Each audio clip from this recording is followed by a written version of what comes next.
almost there. Oh, yes.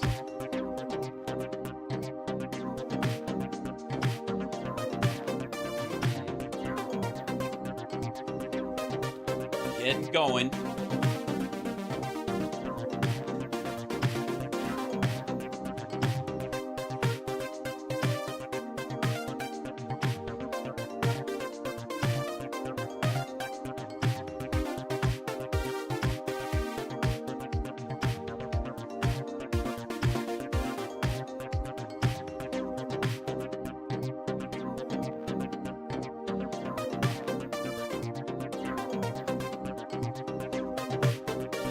All right.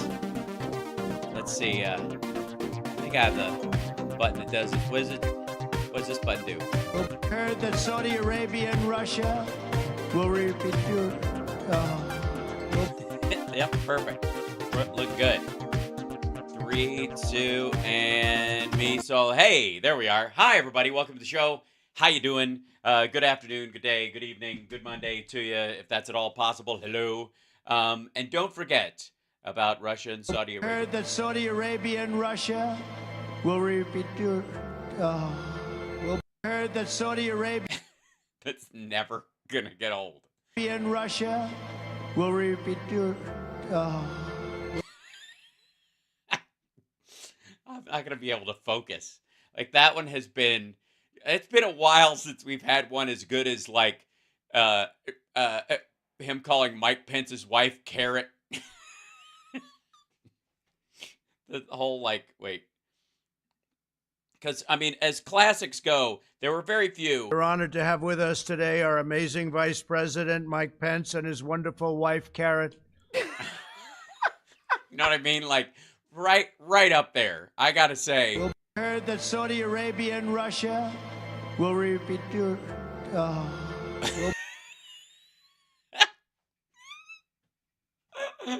I'm not gonna be able to do anything. Oh, it's so good. It's just so goddamn good. Anyways, hi. Welcome to the show. I'm going to try and not focus too much. Heard that Saudi Arabia and Russia will repeat your.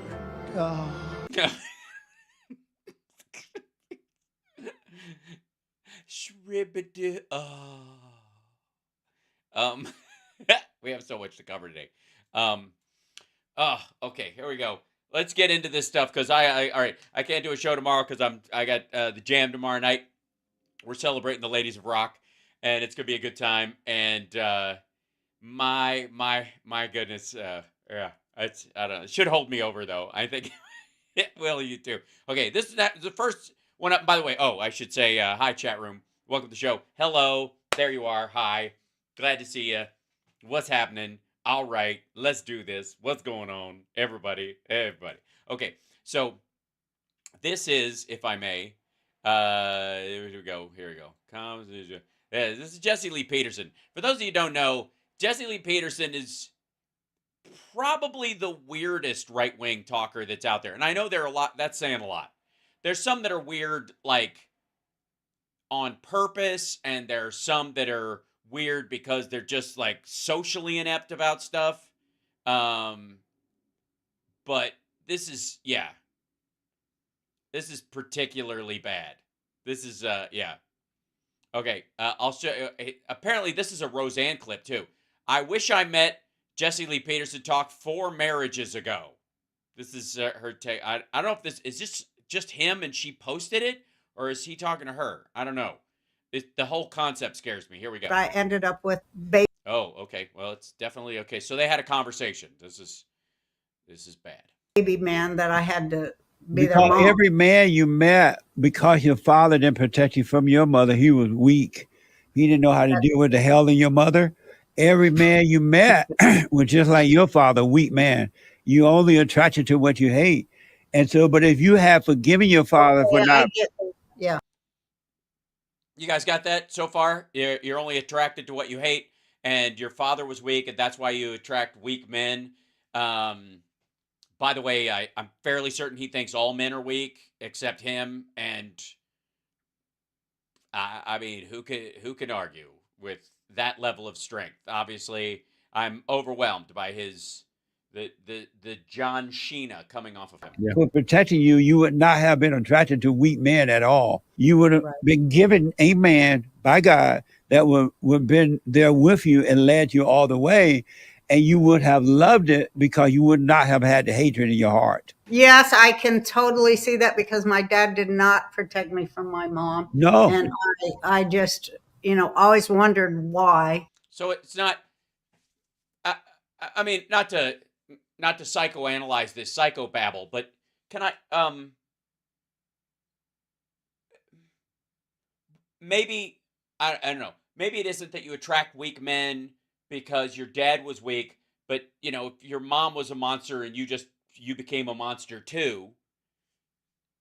Like obviously Donald Trump takes after his bullshitting asshole father and kind of carries that along. So why wouldn't that just run as why does it all hang off the man tree? I mean, this is, I guess this would be like the inversion of the patriarchy, that men are not, are the solution and the problem. So they're everything. So, hey, you know what? Whatever keeps you from having to take responsibility for your own choices that you made in your 60s.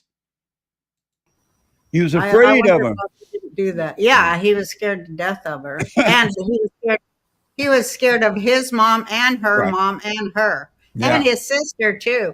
All the Yeah. women, These in are the family. Jewish women, Jesse. Just Oh my God. Oh, great. These are, so you're just going to cut out at that point. These are Jewish women, Jesse. Oh my God. All right. Well, that settles it. Thank God,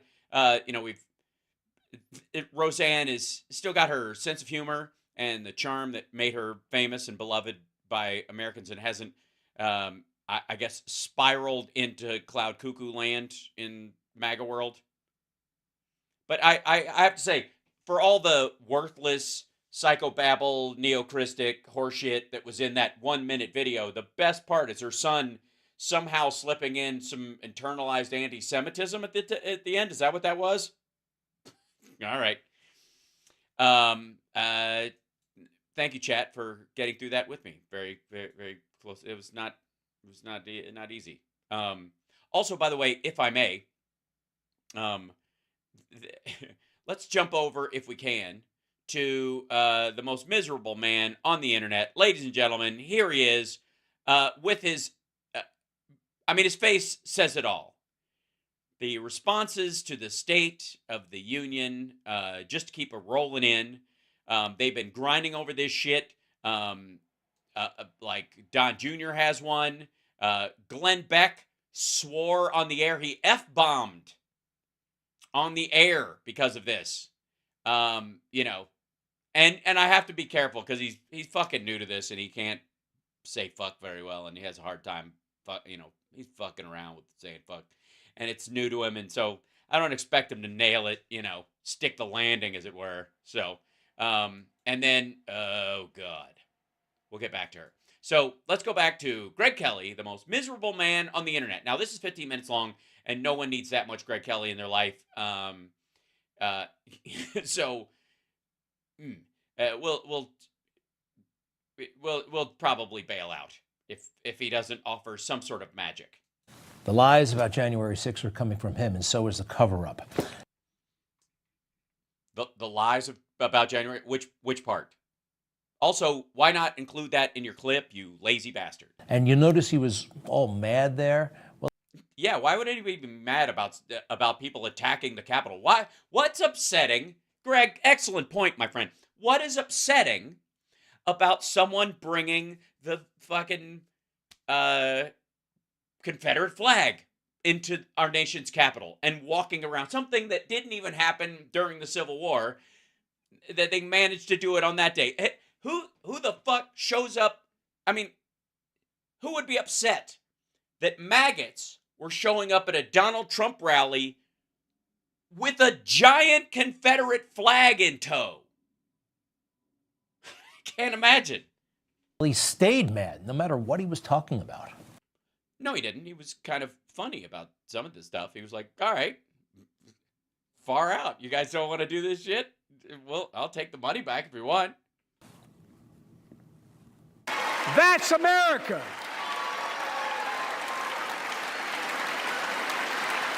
That's you, the American people. It's because of you America's coming back. It's because of you our future is brighter. It's because of you.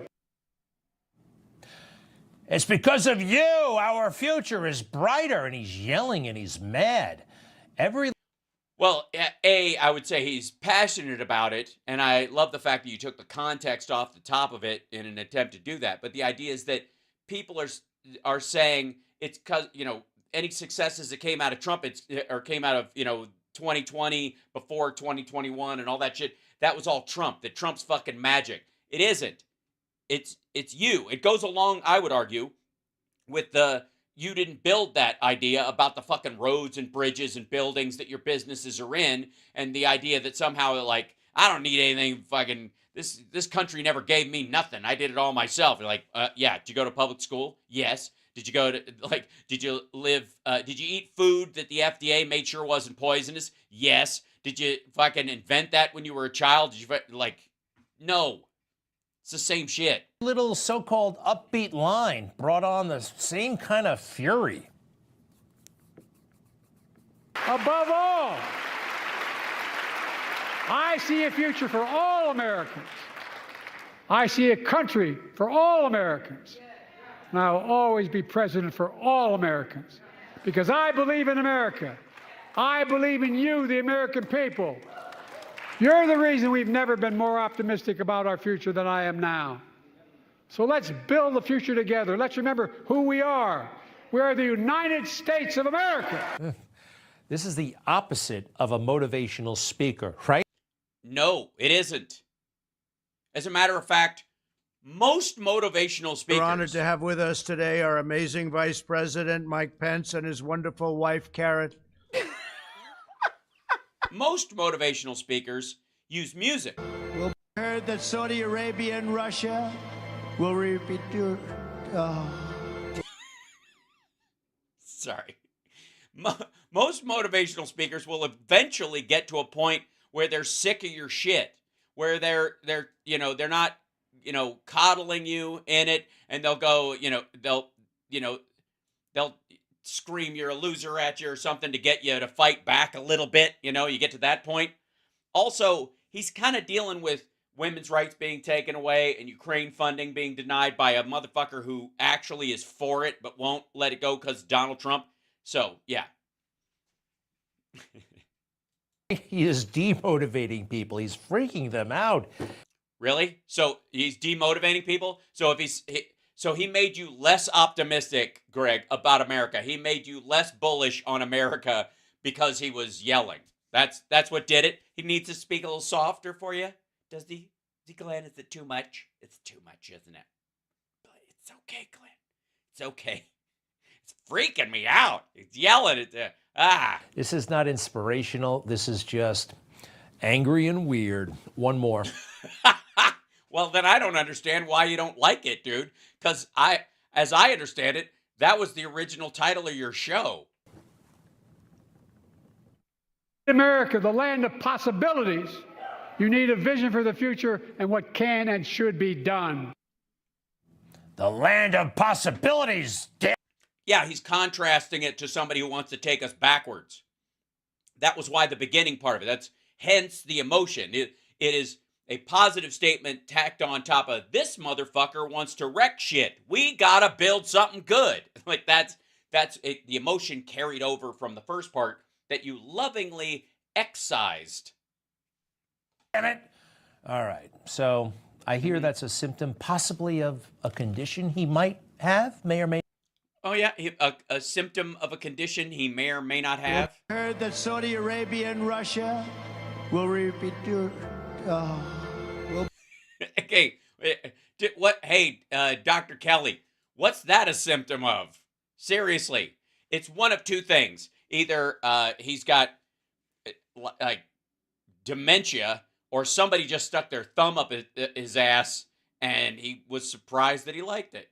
That one of those two things, or he pooped. I suppose that's the other kind of look who's talking moment. Heard that Saudi Arabia and Russia will repeat your... Sorry. All right, where were we? not have. Everybody's talking about the Laken Riley moment. You know about Laken, the 22 Oh yeah, your new Ashley Babbitt. year-old woman who was murdered by an illegal immigrant who should have been never let into the country, but was let go by federal authorities in Texas and then again local authorities here in New York City after he threatened a child, allegedly. Wow. Anyway, I Threatened the child? Just the child? What do you mean? That he had a child with her? Finish the fucking sentence, dummy. saw something during that Laken moment that I know you did too, or maybe you didn't. Take a But yeah, we probably didn't. That's why you're here, Greg. look. It's not about him. It's not about me. I'd be a winner. Not really.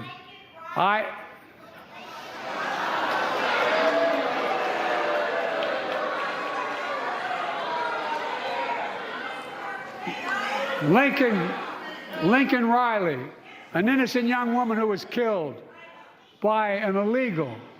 That's right. But how many of thousands of people being killed by illegals? To her parents, I say, my heart goes out to you, having lost children myself. I understand. No, you don't. He's talking about the children he lost in a car accident in 1972. Yeah, nobody. Or the son he lost to brain cancer from burn pits after he served in Iraq. He talks about them, quite frankly, forgive me, way too much. Really? Yeah. What's the line, Greg? What's the what's the Greg Kelly meter on when someone can stop bringing up the day they woke up and their wife and daughter were fucking dead? Jesus Christ. But that was a car accident. Car accidents happen every day in. Right. So stop it. Get over it. And it's not like things changed after that car accident to make cars safer, and he was a participant in that process. That's weird. America since the invention of a car, and we keep driving. No one's calling for the repeal of cars. We need them. But his policies directly led to the death, as we all know, of this young woman. No, we don't. Because the same special dispensation for Venezuelans started under Donald Trump. He was ready for this. He used it as a prop. He used her name literally as a prop, not to He wasn't ready for this. Marjorie Taylor Greene handed her that fucking button. Handed him that fucking button. Yes, getting it wrong. But look at this. I noticed when he heard Marjorie Taylor Greene going there about Laken Riley, there was a small smile. He was ready. I'm going to turn the tables on the Republicans. Jesus Christ. That's your body language expertise there, Greg. That's fucked up. So that's, first of all, even like all issues aside, everyone thinks Marjorie Taylor Greene's a fucking joke. And until you register even your rage at what she's fucking talking about, the fact that she even pipes up before you even hear what the fuck she's talking about, and she's like, say her name or something, to like, I took your fucking button. Right. That's where he's going. And this idea that, I mean, what the fuck is Mike Johnson's face doing? Look at Mike Johnson. Like, why is that not a, we got you now? Like, who cares? This is fucking stupid. I don't even know why I'm breaking this down. He's a lunatic. Anyway, it's Laken, not Lincoln. How could he mess that up on that stage? I will be honest, the first time I heard the name, I was briefly confused right here before the show. I got it straight. He's doing the stage. She said, all right, Marjorie Taylor Greene said Lincoln Riley after in an interview afterwards. He's the union, he's the president, he can't get it straight. We heard from Laken Riley's mother on Facebook. She's not happy. Biden does not even know my child's name. It's pathetic. If you are going to say her name, even when forced to do so, at least say the right name, of course. By the way, the idea that somebody like Greg Kelly is going to jump on her pain, and I mean they're politicizing it. And I'm sure I have no reason to doubt that like Allison Phillips is going through hell right now with the death of her daughter and is raging about it. And were Trump president and had been one of the Venezuelans that came through during that time, do I know that she would go against him or blame him or just say that's why we need more wall or whatever politically? Doesn't fucking matter. The fact that they would jump on what she's doing, and Greg Kelly, who couldn't give less of a fuck, honestly, puts this up on the screen with a picture of her and her mom and this piece or whatever. No brownie points earned for this one. Look at the name of this. Look at the fucking title, the chyron on this. No brownie points earned for this one. Imagine yourself, ladies and gentlemen, imagine sitting down with your fucking editor or your producer before you start your show for the night, and you're going to come up with stuff to write in that, or you hire someone that you trust to do it, that's worked there all the time, and they do this constantly, and this is the quality of what they come up with. No brownie points earned for this one.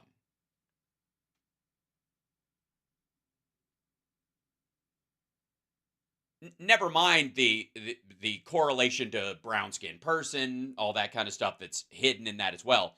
But whether accidentally or on purpose or not at all, but Jesus Christ, that's your way to hit it home. That's your way of telling us that you care and Biden doesn't. Of course.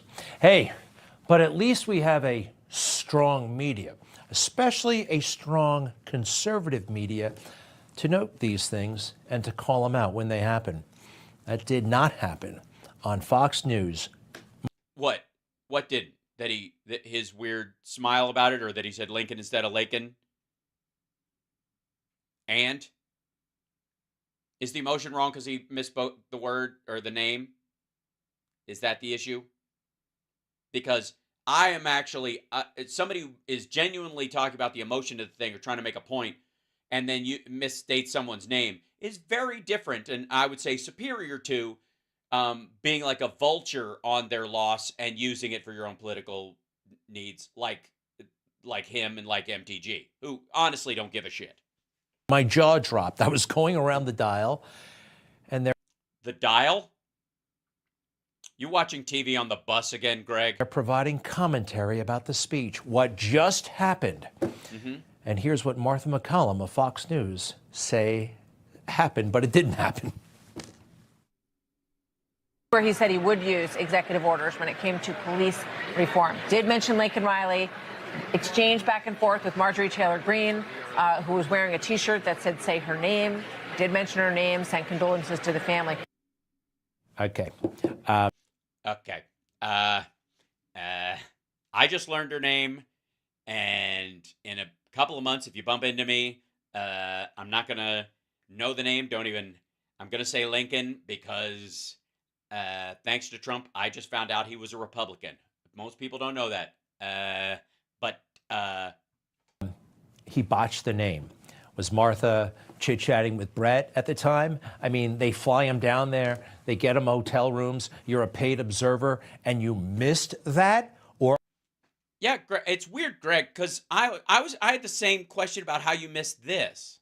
We'll heard that Saudi Arabia and Russia will repeat your. You know, Greg, I don't know why you didn't report on that. It was such a standout moment in that Trump speech, and I know you love him so much. Heard that Saudi Arabia. Mm-hmm. Are you just covering for the Bidens, as a lot Yeah, that's what they're doing. of folks at Fox News tend to do, don't they? All right. Then there was this moment. 4 years ago next week, before I came to office, the country was hit by the worst pandemic and the worst economic crisis in a century. Remember the fear, record losses. Remember the spikes in crime and the murder rate, raging virus that took more than 1 million American lives, of loved ones, millions left behind. A mental health crisis of isolation and loneliness. A president, my predecessor, failed the most basic presidential duty that he owes to American people, the duty to care. I think that's unforgivable. Glad somebody said something. I'm glad somebody said something. I couldn't make out what it was. I think they just barked at him. Honestly, I think it sounded like, quite frankly, something I hear on the bus every day. He said that's unforgivable. Number one, you know, Joe brags about being a devout Catholic. Well, and yet Trump doesn't seem to know what a Catholic is. With Catholics, you keep hearing about Catholics. Look at this Catholic shit. I'm a Catholic. Who presents Catholic? What's happening with the Catholics? Anybody know what's going on with the fucking Catholics? Brags about knowing the Pope. Does he? Is that one of the big Biden name drops? He brags about knowing the Pope. I saw this Sotu. I don't know that I've seen all of them. I don't know that he's brought it up. That's very strange. The word unforgivable is not a word that Christians should be all that familiar with. There's almost nothing conceivable that is unforgivable. Oh, yeah? Well, I'll tell you what, Greg. I look forward to the forgiveness episode. When do you have it? Once a week? How about this? How about every fucking Monday? It's Monday. You obviously went to church yesterday. You got all dressed up in your Sunday worst, and you got on the bus, and you took the bus down to whatever church hasn't asked you to leave for mumbling during the sermon. And you sit there, and you try your best to absorb what the preacher's saying. And one thing that seems to have gotten through is that because Biden said unforgivable, that he's anti-forgiveness, and therefore, as an action, by the way, to allow him not as a human being and not in the greater sense, he can always ask forgiveness of the Lord. We're talking about earthbound forgiveness, but never mind. That's not important. The important thing, Greg, is that you know what forgiveness is, and Biden doesn't, and you're going to show everybody. So every Monday, you're going to open your show with the people you forgive, and you can't start with the people that you like. Whoo, that's cheating. You got to start immediately with you forgive Hunter Biden for all of his transgressions that you see and you believe he's done. You forgive Joe Biden for all the wrong you see him doing with the whole unemployment rate staying below 4% and the rising stock market and stuff like a bastard. You forgive him for that, and you forgive the Obamas for being black, largely, I guess. Whatever gets that that burden off your chest, and you can be a shining example, Greg, to all the rest of us. The standard bearer, if you will, of forgiveness in media. Now, of course, you're just going to go back to being a dick, and this is just a moment of bullshit piousness. I get it, but yet he is lying about Donald Trump. Why? He's not lying. He's stating an opinion that nobody can tell if he cared. They can just go by his actions, which he clearly was like, I heard, you can shove a light bulb up your ass, or maybe we take the lungs and pour disinfectant in them, maybe do a good cleaning on the lungs. You're going to look into that, right? You said you're going to get doctors looking into that or whatever, which is stupid. So first and foremost, it's fucking stupid. But on top of being stupid, it's uncaring nonsense. Who displayed immense compassion. Did he? How about tell that to the people who were on the fucking cruise ship. Remember when there were like 48 cases on the cruise ship off the coast of San Francisco, and he didn't want them to land so they could get fucking health care because he thought it would jack up his COVID numbers? And not fake compassion, but the compassion where he wants people to do something. No, he's passing the buck. That's what that was. It was like, I want somebody to do something so I can go back to golfing, you fucking pricks. That's right. Hold on one second. It would have to be I have sinned against you. All right. He wants to save the country. As this thing was taking off. No, he didn't. He wanted to save the fucking economy. He put off doing anything about it because he wanted to finish his deal with China. This whole, like, it was the China virus and the China flu and the Wu flu and the Wuhan flu and all that shit that he was saying. For fuck's sake, he held off on all that stuff because he was trying to sign the first phase of his 3-phase China deal, which never fucking happened and they never lived up to anyways. The fake news was there saying, oh, no, it's not a big deal. Listen to this exchange. Thank you, Mr. President. You've also said that at one point that you thought more people might die from the economic tragedies and the economic problems in America due to the coronavirus outbreak. What health officials are telling you that? And Dr. Fauci, could you speak to that, the idea that there might be mental health and suicide related to this? Would that outpace at some point the virus's impact on this society? Well, Thank I could you. ask Dr. Fauci to come up, but it's common sense. You're going to have massive depression, meaning mental depression. You're going to have depression in the economy also, but you're going to have mental depression for people. You're going to have large numbers of suicides. One day they have nothing. They've gotten wiped out. One day from our enemy, this invisible, horrible scourge. Scourge, you dipshit. Secondly, the point is they're looking at, like, this is in March. This is when they're talking about the balancing act between lockdowns and mandates and the like versus, you know, just letting it run rampant, which is what his suggestion was. And she's like, where are you hearing that more people will die from the emotional impact or suicide than the actual disease itself? Because that was his argument. He was like, no, we're going to lose more people who kill themselves than people from the disease. We lost like 1 million too. There weren't anywhere near those levels of, like, suicides, or certainly not extra suicides, than we normally unfortunately have in any society over that. But that's what he was arguing. That's what he was doing. It's like the lockdowns are going to kill more people than the disease itself. That's what he was arguing. And he was arguing to keep shit open. And he was arguing this while he was trying to finish his trade deal with China. So when you ask me that, it's so easy to figure that. I mean, massive drug use, massive depression, mental depression, massive numbers of suicide. Which, by the way, what? Like, did not happen. We had, because of COVID, we had fentanyl deaths, overdose deaths, go over 100,000 for the first time ever, right? And they're coming back down. But during that window, during the entirety of it, and then usually like from April to April of 2020 into 2021, that was when we had 100,000 people that had died, 108,000, 112,000, whatever it was. It was over 100,000 for the first time. Normally, it's like 70 to 80. It wasn't that all of those happened because of this thing. There was an addition of those. But a lot of that was just rolling stuff on top of stuff. And as sad as it is, it's not like it doubled the number or tripled the fucking number or any of that shit. And to suggest that we should have just let fucking Delta rip, which is what he was suggesting, and, to protect against this, 20K rise in possible overdoses, because he didn't know at the time.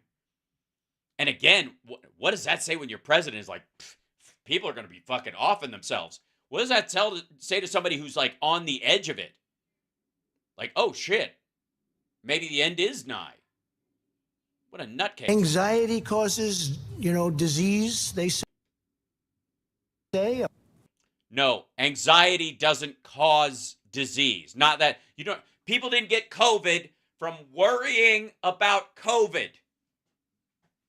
If that was possible, I would have died of AIDS-related spontaneous combustion in 1993. What the fuck? He was totally right. No, he wasn't. No, he was not. He was not. We didn't have anywhere near the same number or even close numbers of people doing themselves in or dying of drug overdoses that we had dying from COVID. It was all the extra deaths. I mean, we're talking 1 million too, you dumb motherfucker. This is terrible. It's amazing, the fake news. Well, We have not heard that yet from Dr. Fauci. How can you say such a thing? He's using his talents, his brain. His talents, his brain, his... Wait, hold on. I think I have it here. Where is it? It had to be... No, it'd be this one. Maybe. He says it at one point. The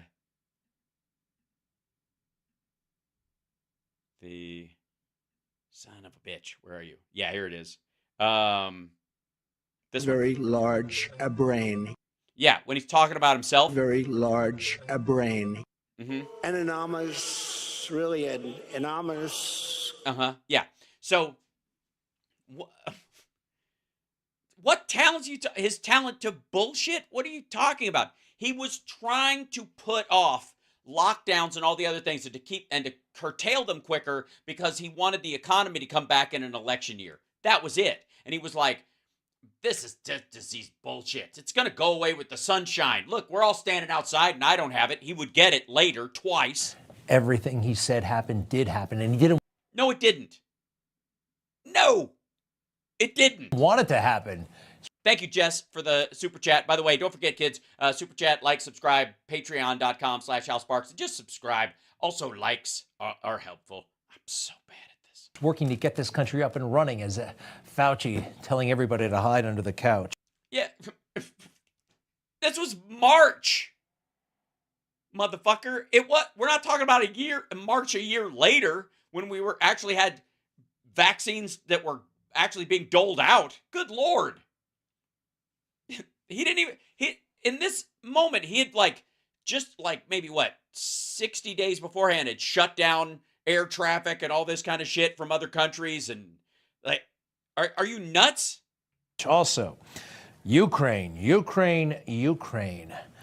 Okay, Ukraine. Okay, well, I'm glad we worked out that. See, there's progress. I want peace, don't you? Yeah, but peace to me isn't making the victim give in to the attacker. Greg Kelly would hear a sexual assault going on between a man and a woman in the next room and yell at the woman for screaming. He seems to want this war to somebody's trying to sleep. I got to catch a bus at 6 a.m. go on forever. And of course, he's lying about his predecessor. Wouldn't say Trump, but kept on saying predecessor. Right, yeah, because it drives you and Trump nuts. And it's nice to see that it worked. I would like to say congratulations on being, a rhesus monkey in this situation, Greg. We can chalk him up in the success column, guys. Yeah, he reacted to the predecessor thing exactly as we thought. Just saying, it's good. My predecessor, a former Republican president, tells Putin, quote, "Do whatever the hell you want." That's a quote. A former president actually said that, bowing down to a Russian leader. I think it's outrageous, it's dangerous, and it's unacceptable. All right. I agree. Yeah. That, again, zero lies detected. Donald Trump did not say that to Putin, all right? He was talking about negotiating with our NATO allies to give the certain proportion of their GDP to their defense, right? We can't have NATO if countries are not paying into. Okay, first of all, fucko, the 2% is not a requirement to stay in NATO. It's not fucking dues. Secondly, all of in Europe, any country in Europe, if a NATO country was attacked, their entire military would be part of it. The 2% is to pay for us having little meetups and practicing and fighting together and NATO training exercises and shit like that. It's not for the materials that they use are their own and they will contribute it once the fight happens. Good Lord. And if it does happen, like I said, we won't be all in because we're way the fuck over here. But every single one of them are going to be right at the front line. Their entire military, their Air Force, their Army, their Navy, if they have one, will be committed to this fight. The 2% is about them coordinating these, these practice sessions again. And they're much smaller than us. Collectively, the EU puts in more than 2%. The NATO countries that are in the EU put more than 2% of their collective amount, just like the United States would. So the countries with having a harder time, like, we're not just going to kick out any of the poor countries, because I got news for you. Fucking Orban and Turkey would be fucked. The defense of their country, you have to have a worthy military partner to be in our military alliance. Well, then, Greg, I think what you should do is you should go over there and visit with all the military leaders that are over there. If you can, they'll see you. You're a pretend newsman, and tell them that they're not worthy to their face. I mean, it's what Trump would do. Just say it to them. It was a negotiating technique. He didn't say that to Putin. No, he said he would talk to Putin and tell him to do your worst. Just go for it. He said he would talk to Putin. And he does talk to Putin. He considers him a friend. He's closer with Putin than he is with any of our European allies, and certainly any of our NATO leaders, except for Orban, who he seems to suck up to, who's also got his toe in fucking Team Putin. You want to know who gave Putin the green light? Putin, go ahead and invade Ukraine? He did. Joe Biden did. Just a few days before the invasion actually happened. And I'm not so sure he is certain what he's going to do. My guess is he will move in. He has to do something. My guess is he will move in. He's got to do something, Putin. After all, he moved his tanks all the way down there to the border with Ukraine. He's got to do something. What about saying, don't do this, don't cross the line or else? Obama and Biden not good at... Okay.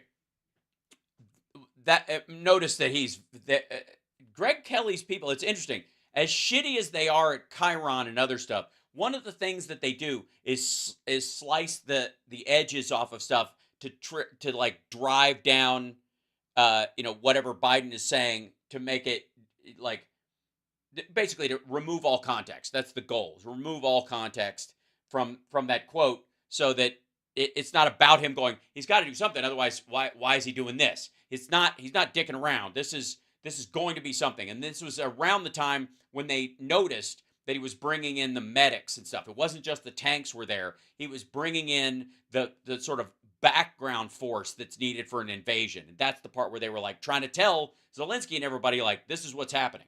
Establishing red lines to not move across, right? Well, they're not a NATO country. And if he had, what were you guys going to do? Say he declared war on Russia over another country? Then what? What if he doesn't bomb Russia after he draws a red line over their border with another country? You think your response would have been, well, yeah, obviously he didn't mean it. He couldn't mean it, because then we'd be they're a nuclear power. Like, and here's more weakness. What's going to happen here? Oh, we might think about sanctioning him in some way, shape, or form. So I'm going to begin to impose sanctions in response far beyond the steps we and our allies and partners implemented in 2014. And if Russia goes further with this invasion, we stand prepared to go further as with sanctions. Oh, I'm sure that did not freak Putin out. This is why most Americans... It's weird when someone uses a sarcastic tone to say a direct statement. He's like, I'm sure that freaked him out is the tone that would go with the sarcastic statement. But he used sarcasm with the actual regular statement because he's stupid. Americans believe that the invasion of Ukraine would not have happened under President Trump. With President Right, they wouldn't have had to. They could have just continued to undermine it from within. Trump in office, Putin wouldn't have done it. Remember, Putin got a good look at Biden in Lake Geneva just a few months before he invaded. Does Biden look tough there, right? No, he looks like a compromised goofball. Sorry, dude. You want to play video of Donald Trump after he's met with Vladimir Putin? Also, do you notice, is there this moment where, like, Biden's not looking at him. He's smiling at somebody else who's there. They're standing there to take a picture or whatever, and you grab that middle of it. Why don't you show that whole shot of Trump where he's walking out like fucking Bigfoot, like he just had Putin's thumb up his ass? More from last night that really, really, the dishonesty, it infuriates me. Which is a weird feeling for you, Greg. I know you're not comfortable with impotent anger, and this might be your first time feeling it. So it's a new feeling, you know. Are you there, God? It's me, Rage Boner. And that he gets away with it. The fake news just says that this is okay. It's not. Last year, the murder rate saw the sharpest decrease in history. Violent crime. Oh, fuck. Look at this. Look at the Chiron on this one. Get out of here. What? Look at this. I'm sorry. I hate that the line is over that in the middle of it, but crime is still pretty much a living crisis, Joe. That's that's what you decided to put. You're going to follow up with Biden being a goofball, a compromised goofball, because he's smiling in a picture, right? A freeze frame that you grab, and then you're going to show us what a tough guy you are with that. That's fucking amazing. that might be my favorite my throwback. Where's the? I'm never gonna be able to look it up. He had one of these early on early Greg Kelly. There was one of these this may be possibly the worst thing we might have seen in one of these. Yeah, that's it. But this might top it out. I think this is my favorite so far. This might be my favorite one ever. Yeah.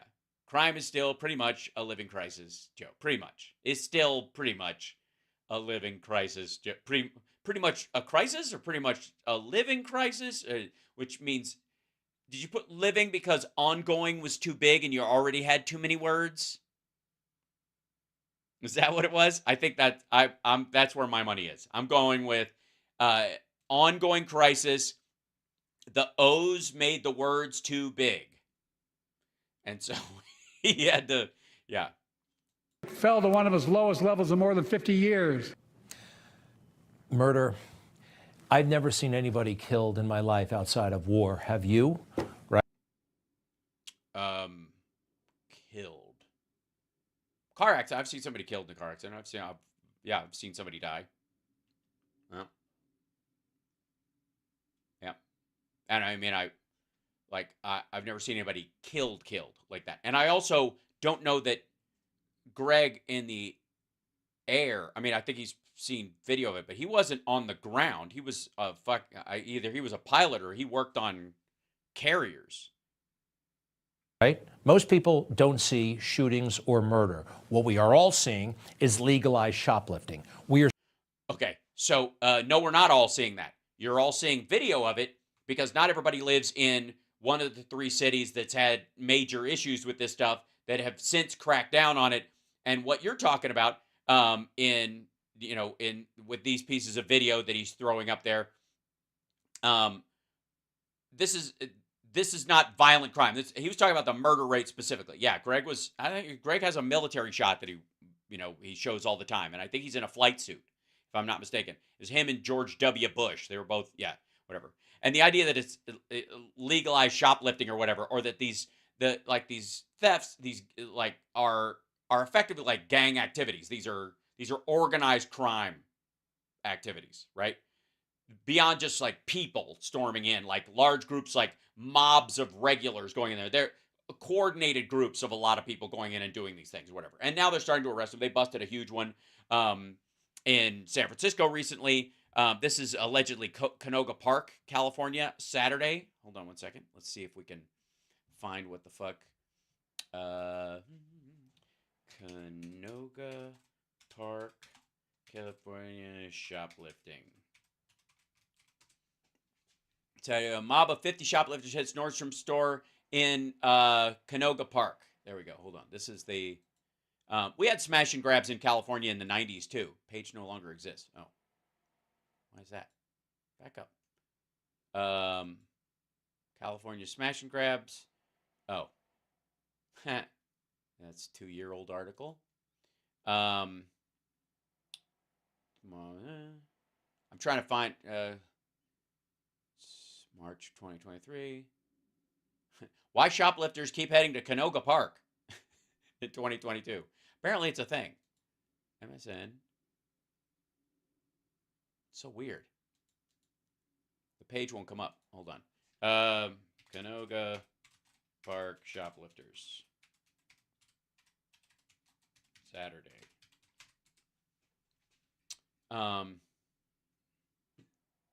San Fernando Valley Sun. Mob of 50 shoplifters hits Nordstrom. August 12th, 2023.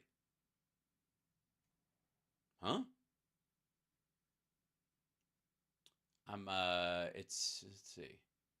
I don't see footage of it, but allegedly you got 30 to 50 people. Mob of 50 masked and hoodie wearing people smashed displays, grab merchandise at Canoga Park store today. Mass shooting occurred just after 4 p.m. in store on Victory Boulevard, east of Topanga Canyon Boulevard in Westfield, said Los Angeles. A cell phone video posted on X show male and female suspects grabbing clothing, bags, running from the store. There were 30 to 50 people involved. The mall was not evacuated, he said. An ambulance was summoned to the store to treat a male who was sprayed with bear spray. The heist was similar to what Glendale police calls a flash mob that struck the Yves Saint Laurent store at the Americana Brand Mall in Glendale about 4:50 on Tuesday. The suspects stole clothing and other merchandise before fleeing on foot and leaving the location in numerous vehicles. I don't know why they're even talking to cops because it's legalized, isn't it? It's legal. Yeah. The suspects grabbed as much merchandise as possible before fleeing in multiple vehicles. That crime was also captured on video, which was widely circulated. Copyright 2023. These flash mob burglaries involve a large coordinated group of individuals simultaneously rushing into the store, overwhelming staff, and taking it over. That's this is the Nordstrom, and it's from August of 2023. I mean, it may have happened again. Let's see. There's an article that literally says, August 2023, August 2023. Raided by flash mob. That's Saturday. Okay. Yeah, here you go. This is the 6 months old. Okay, that's why it says Saturday in the thing. That's why he's saying it. Okay, so this is the thing. Group of men and women shattered the store's glass, stealing $100,000 worth of designer items. Because they're hungry. More than 30 people wearing ski masks and matching clothing burst into matching clothing. Well, that's good. At least they were coordinated. Shattering glass is a business, The black and gray clad crowd made off with more than $100,000 worth of merchandise in a matter of minutes. Dominic Coy told the police commission on Tuesday. LAPD said they were not sure if this robbery is connected to other store invasions, but working on any connections. Store employee wanted to remain anonymous, said she saw the robbery clearly and told the LA Times that the breaking shards of glass sounded like gunshots. She said she advised customers to hide in a safe room in case things got violent. It was awful to watch. 45-second video posted on X, formerly known as Twitter, shows the barging in store, grabbing clothes, handbags. That would be this guy right here. Let's see if this is the same one that he's showing. Yeah, this is the same. This is the same place, just different angle.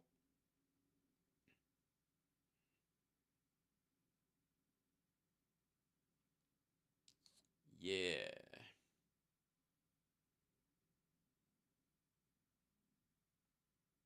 Oops.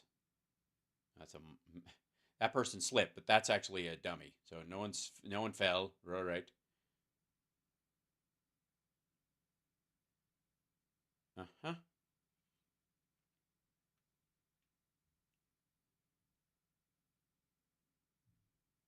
Just not even, and part of it was the mask thing that made a big spike in it or whatever. But also August 12th, 2023. Seeing this, and it is redefining society. That's the guy we just saw walk around. And yet on Greg's show, it says Saturday, Canoga Park, California.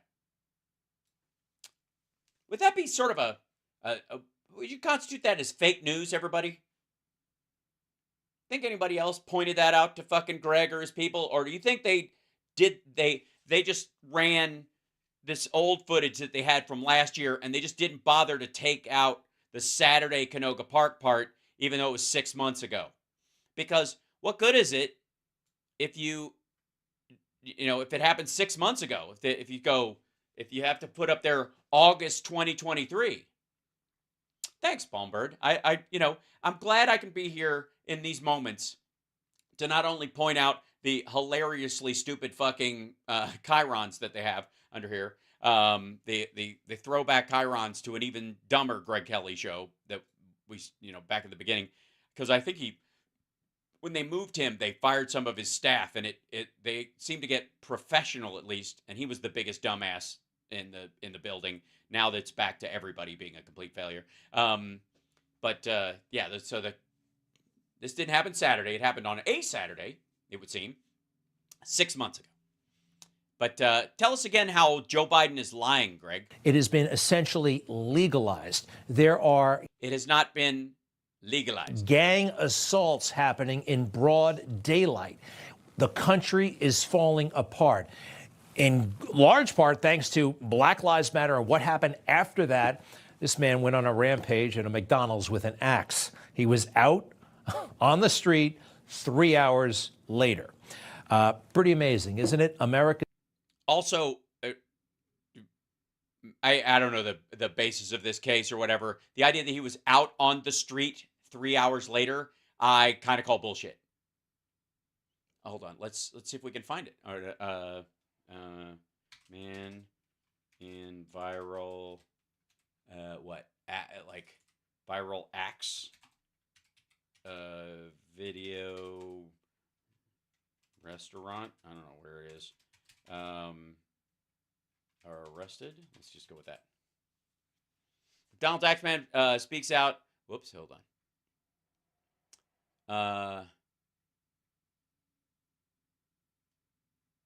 So you're gonna create as McDonald's Axe, and here you go. Michael Palacios reveals why he carries a hatchet over a gun. Says he's not unhinged. The accused man who flew into an axe-wielding rampage, Lower East Side McDonald's, told the Post on he's not unhinged and just did what anyone would do in his situation. Michael Palacios, a 31-year-old Manhattan messenger, said his axe-capades. Gotta love the fucking New York Post. This is the story. Hold on. Get out of here, you dick. I'll shrink this down.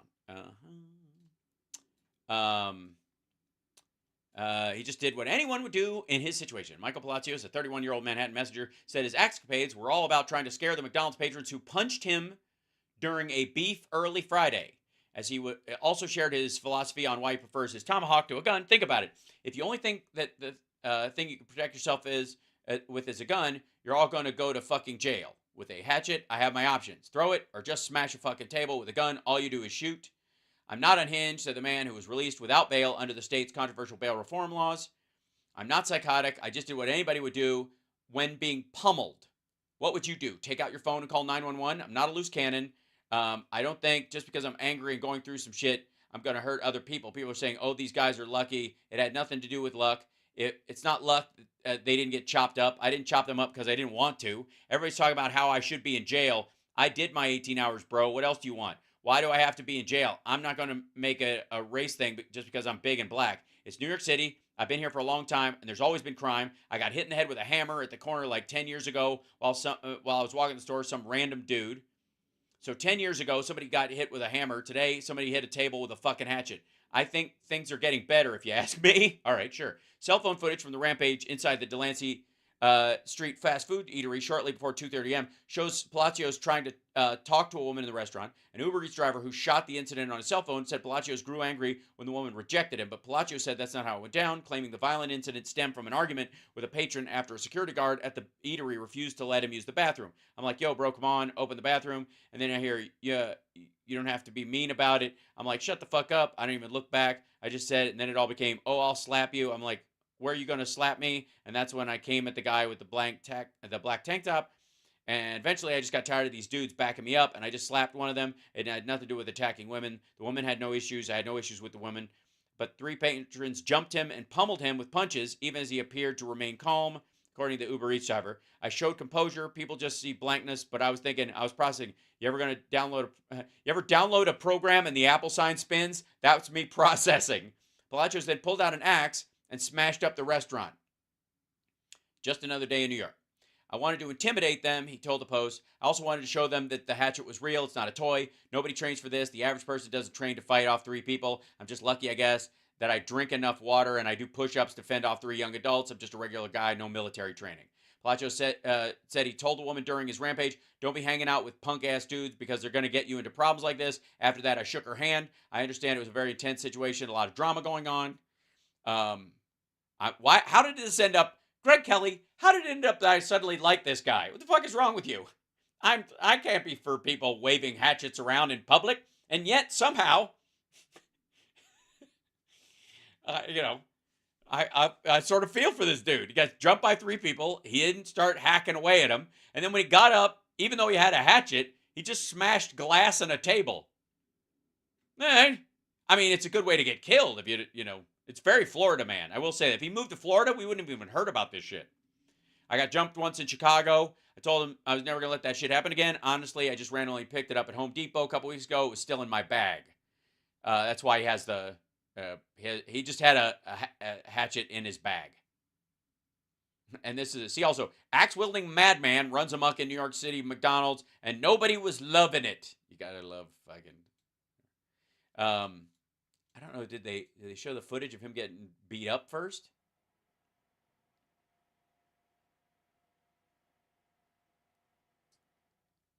Oh yeah, so hold on.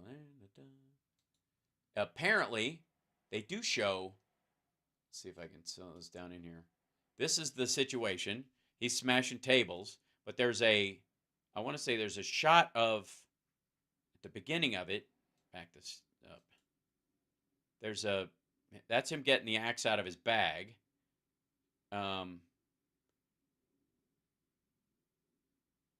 Right, and he starts smashing the table, and there's a guy like who punched him. Yeah, there you go. That's them punching him in the face. He's sitting at the table, and like that, he's got his back to him, and these 3 guys start beating on him. Then he goes to his bag and he gets his hatchet out, and I'm like, okay, fucking hell. But that's the important thing is that Greg Kelly wants you to know black man scary. I think that's pretty much the message here. Yeah? It's so weird. It's just so weird. He should have been remanded to jail. I would argue there's something to that. I don't necessarily think that if you're willing to wield an axe in a situation like that. But I also think the other 3 people after the video came out who clearly assaulted him and got into that altercation, everybody's got to go. Spend their 18 hours. It's weird. Yeah, this is just weird. Is falling apart. We all know it. He tried to say we're safer now than in a half century. Well, yeah. You know what it was like in the fucking 70s in New York City? Aren't you from New York? These are lies. And this I think is a threat. This, I think, is illegal. Uh-oh. It's a decision to overturn Roe v. Wade. The Supreme Court majority wrote the following. Oh, it's like you're going to see the power that women have or whatever. It's a political threat, dummy. It means they're going to vote. And with all due respect, justices, women are not without electoral power. Electoral or political power. You're about to realize just how much you're right about that. Electoral or political power. Meanwhile, this motherfucker wants us all to believe that when Trump said, I want you to walk down there peacefully and patriotically, and I'm going to go with you. But when we get there, if Mike Pence doesn't have the guts to do what's right, we're going to have to be strong or we won't have a democracy, and you're going to have to fight for your democracy. Once you, fight for your country, rather, once we get down there, which was effectively like, don't fire until you see the whites of their eyes, or I tell you to attack, which is what that meant. That we're supposed to believe was him being, that peacefully and patriotically wipes out all the show up on Jan 6, it'll be wild, talking to these motherfuckers into bringing bear spray and guns and Confederate flags and that shit. Yeah, that wasn't what Trump wanted, even though he took down the magnetometers so they couldn't check for guns and all that kind of shit because he knew they were going to walk from there to the fucking Capitol. And they're not here to kill me. I don't give a shit. Right? Meanwhile, they're stomping around yelling, hang Mike Pence. And he's just sitting there laughing or throwing ketchup at the wall. And he wants us to believe in that context that this was a threat to the Supreme Court. You're going to find out how much electoral and political power women have. The Supreme Court is going to find out how much political power women have? Well, what is that supposed to mean?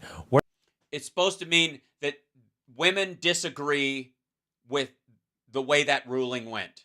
And it is going to affect the people who are elected, and it will also affect the balance of power in the SCOTUS over time. You're about to find out, you dumb fuck, you're about to find out that you're going to be replaced. The conservative judges who are behind pushing this, you're going to be replaced when it's your time by someone on our side of the aisle because women are going to make sure of it. That's what it means. It's self-evident to anyone who isn't a tongue-jutting moron. What are they supposed to make of that? What is going through the mind of Justice Kavanaugh? You know, beer? I don't know. Hops, right? Hops. Squee would never talk to me like this. Squee, I'd like to have a beer right now. Scary old man yelling at me. A beer would make the pain go away. Squee! Squee! That's pretty. I'm pretty sure that's what he's saying. Yeah, boofing. He's thinking about boofing. Sorry, I didn't hear a whole thing. I didn't hear anything he said. I was just thinking about boofing again. This man has been so threatened. They actually unleashed a mob on his front lawn, which... Really? Sorry, did they trample his daisies? A mob. They unleashed... Let's just think about the sentence there. They, presumably the Illuminati deep state Biden regime, released a mob because they were apparently holding them back until just the right time.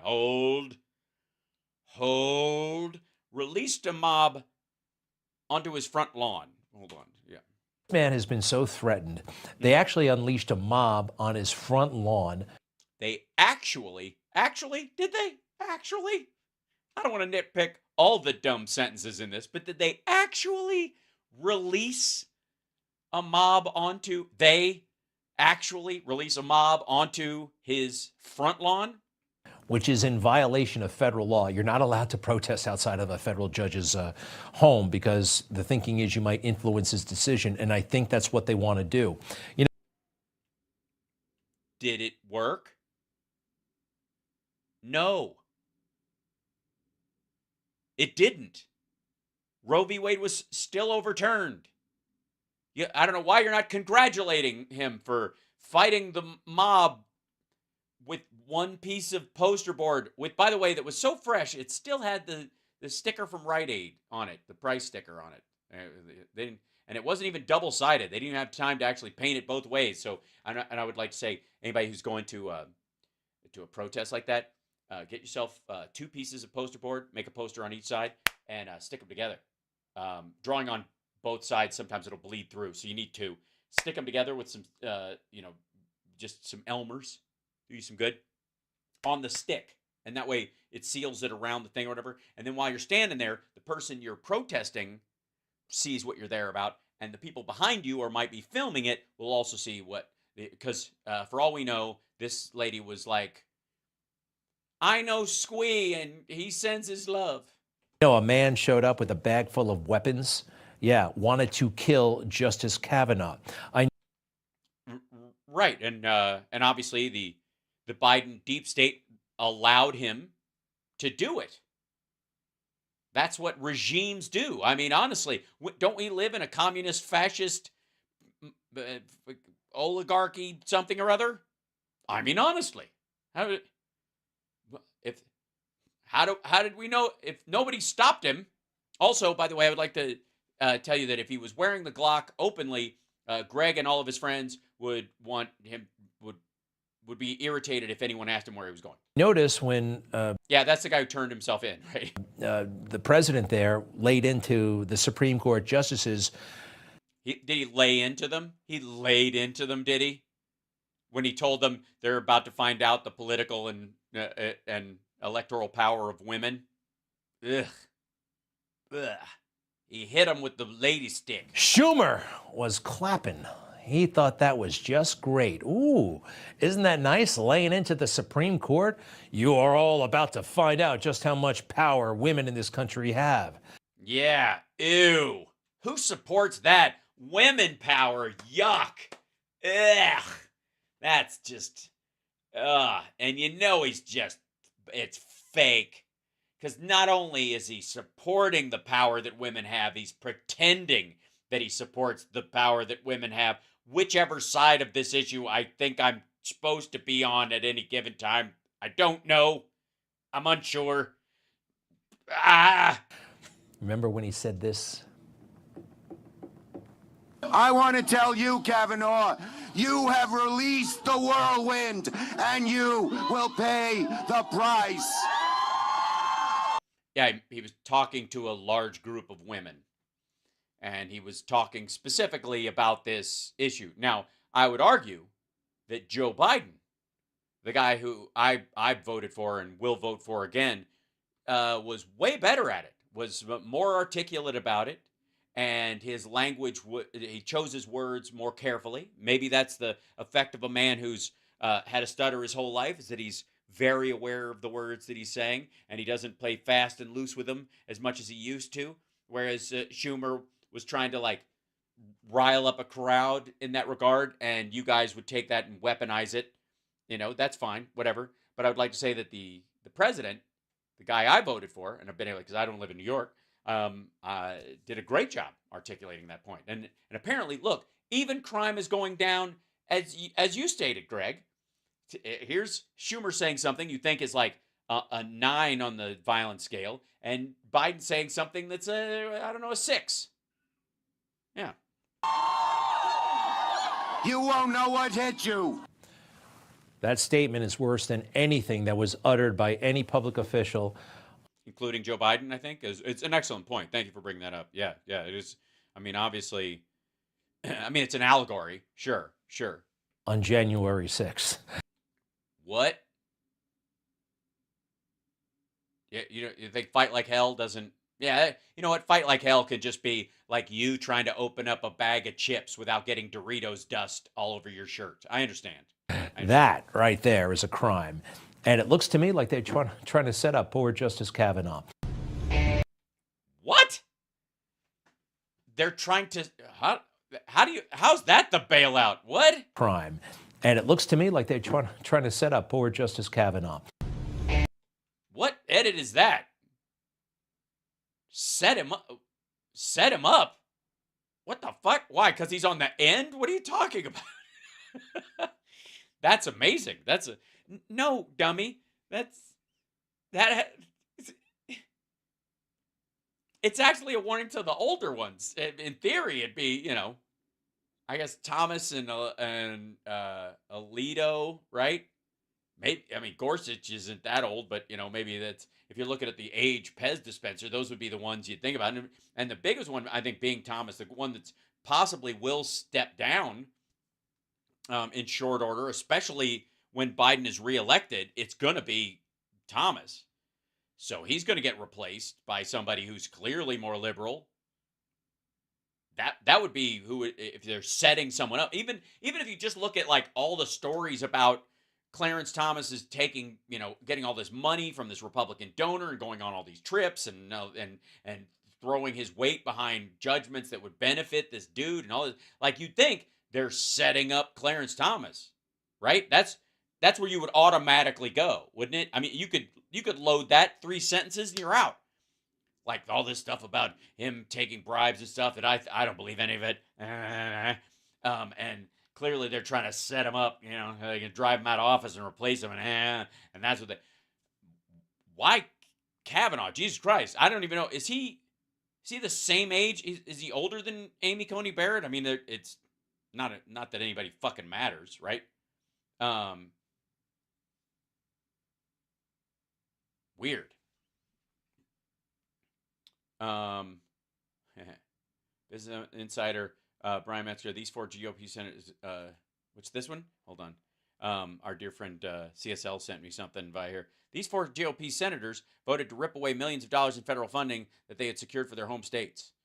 Senate passed government spending bill on Friday, averting a shutdown. 17 GOP senators had secured funding for specific projects in their home states in the bill. 4 of them voted to strip all those projects out, and Senator Tuberville voted against the entire bill. He took him up on it. There you go.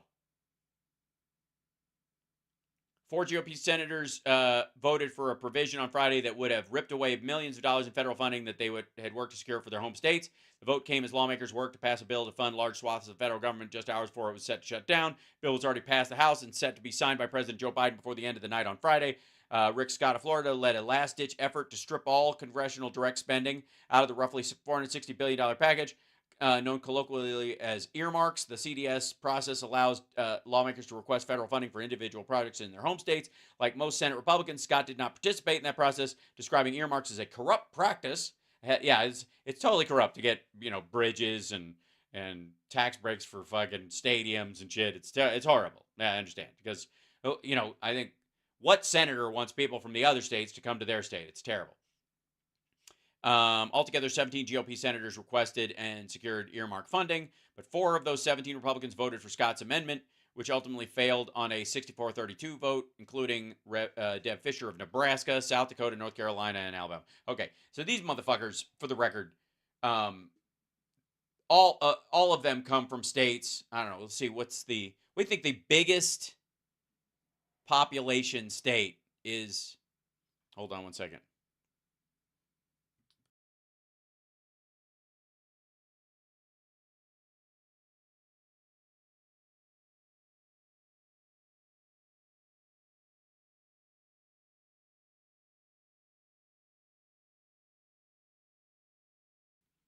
Okay, so I think it's. I was trying to ask the S girl for that. Let me see. Let's see. Nebraska population. Nebraska has all of 1.9 million people in it. That's right, ladies and gentlemen. Literally 1/6 the size of Los Angeles, the greater Los Angeles area. Deb Fischer of Nebraska says, "Fuck that. We don't need federal funds. We don't need no stinking dollars." And then let's see what South Dakota. Let's see, South Dakota. I should have a pull down list at this point of all these. 886,000. Not even 1 million people in that fucking place. There are, several dozen cities in this country that have over 1 million people in them. And none of them are in South Dakota. And South Dakota gets 2, count them, 2 senators. One of which voted for the funding and the other one voted against it. Because they could, because it doesn't fucking matter. Tom Tillis of North Carolina. Also, by the way, I'd like to remind everyone that that they voted to eliminate the funding for everybody, not just for themselves. By the way, knowing all the while, I have no doubt that it was going to pass anyways. So South is North Carolina is what I meant. There we go. North Carolina might be the one that actually has. Yeah, North Carolina has 10 million people in it. That's a serious state. Tom Tillis voted for that. And then Alabama, we know, has about 5 million people in it. So of all the states, North Carolina probably has a tax base because of the industry down there that it could use for a lot of projects. And so it doesn't give a fuck. They can afford not to give a fuck about the shit states with no income like Nebraska and South Dakota and North Dakota and Alabama. That's probably why. So Fischer, Thune, and Tillis all later voted for the final passage of the bill after the amendment failed, but Tuberville voted against the entire package. So they vote for the amendment to strip it out, but then voted for the bill anyways, because, Chris Murray. I have some bad news. Buried in the appropriations bill being voted on this week is a terrible new gun policy rider that significantly rolls back firearm background check system. You need to know about this. It's bad enough that I will vote against the entire bill. So that was Chris Murphy Security earmark funding also voted against the bill, protesting its inclusion of a controversial new gun provision. Friday's new vote was a latest example of a phenomenon famously dubbed "Vote No, Take the Dough" by former Speaker Nancy Pelosi. Yeah. There you go. So let's jump back over there. So obviously the reaction to, and by the way, let me go back into here. Hi, chat room. Love you guys. Hit that like while you're at it. Remind everybody we're here. Let them know we're around. If you're on Facebook, don't forget, you know how they have those animated emojis that you can use on the page? Please use the angry one right away if you haven't already. It for whatever reason, the algorithm loves the delicious, sweet yet salty pineapple on pizza taste of the angry, grumpy emoji. So that's really fun. Also, stars are a great way to support the show, Facebook people, if you're just going to do that. Also, yes, I am wearing my "This Is Some Bullshit" shirt that I got from just doing, like, at this point, I'm just, it's almost like I'm watching Resident Alien just to annoy Summer. Yeah. So here we go. I need 2 Dakotas, said no one ever. That's exactly right. I've still not figured that out. Meanwhile, who could we possibly talk to that will have a dumber, more insipid take than Greg Kelly? Ha! Thank God. Okay, Andrea, thank you. I will check the staff and the chat. Oh, guys, when is special guys coming in? It's a surprise. Oh, well, could it be? All right, hold on. Let me see if I can do this.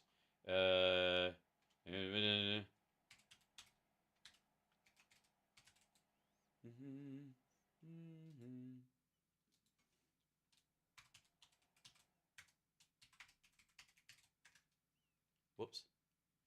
Hold on.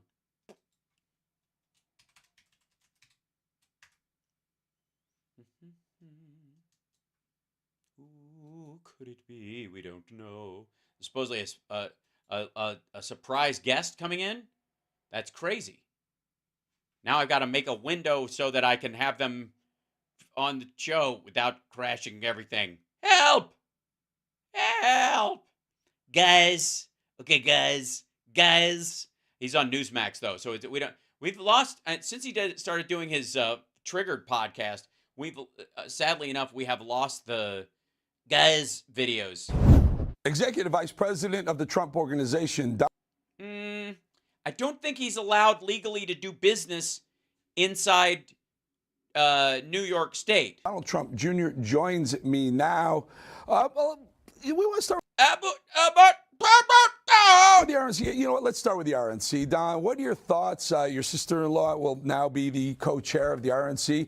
And really good news. I mean, from my standpoint, just did a monologue on this a long time coming that Ronna Romney McDaniel gets out of the way because that Yeah, because they were doing all this stuff like raising money for other Republicans. And honestly,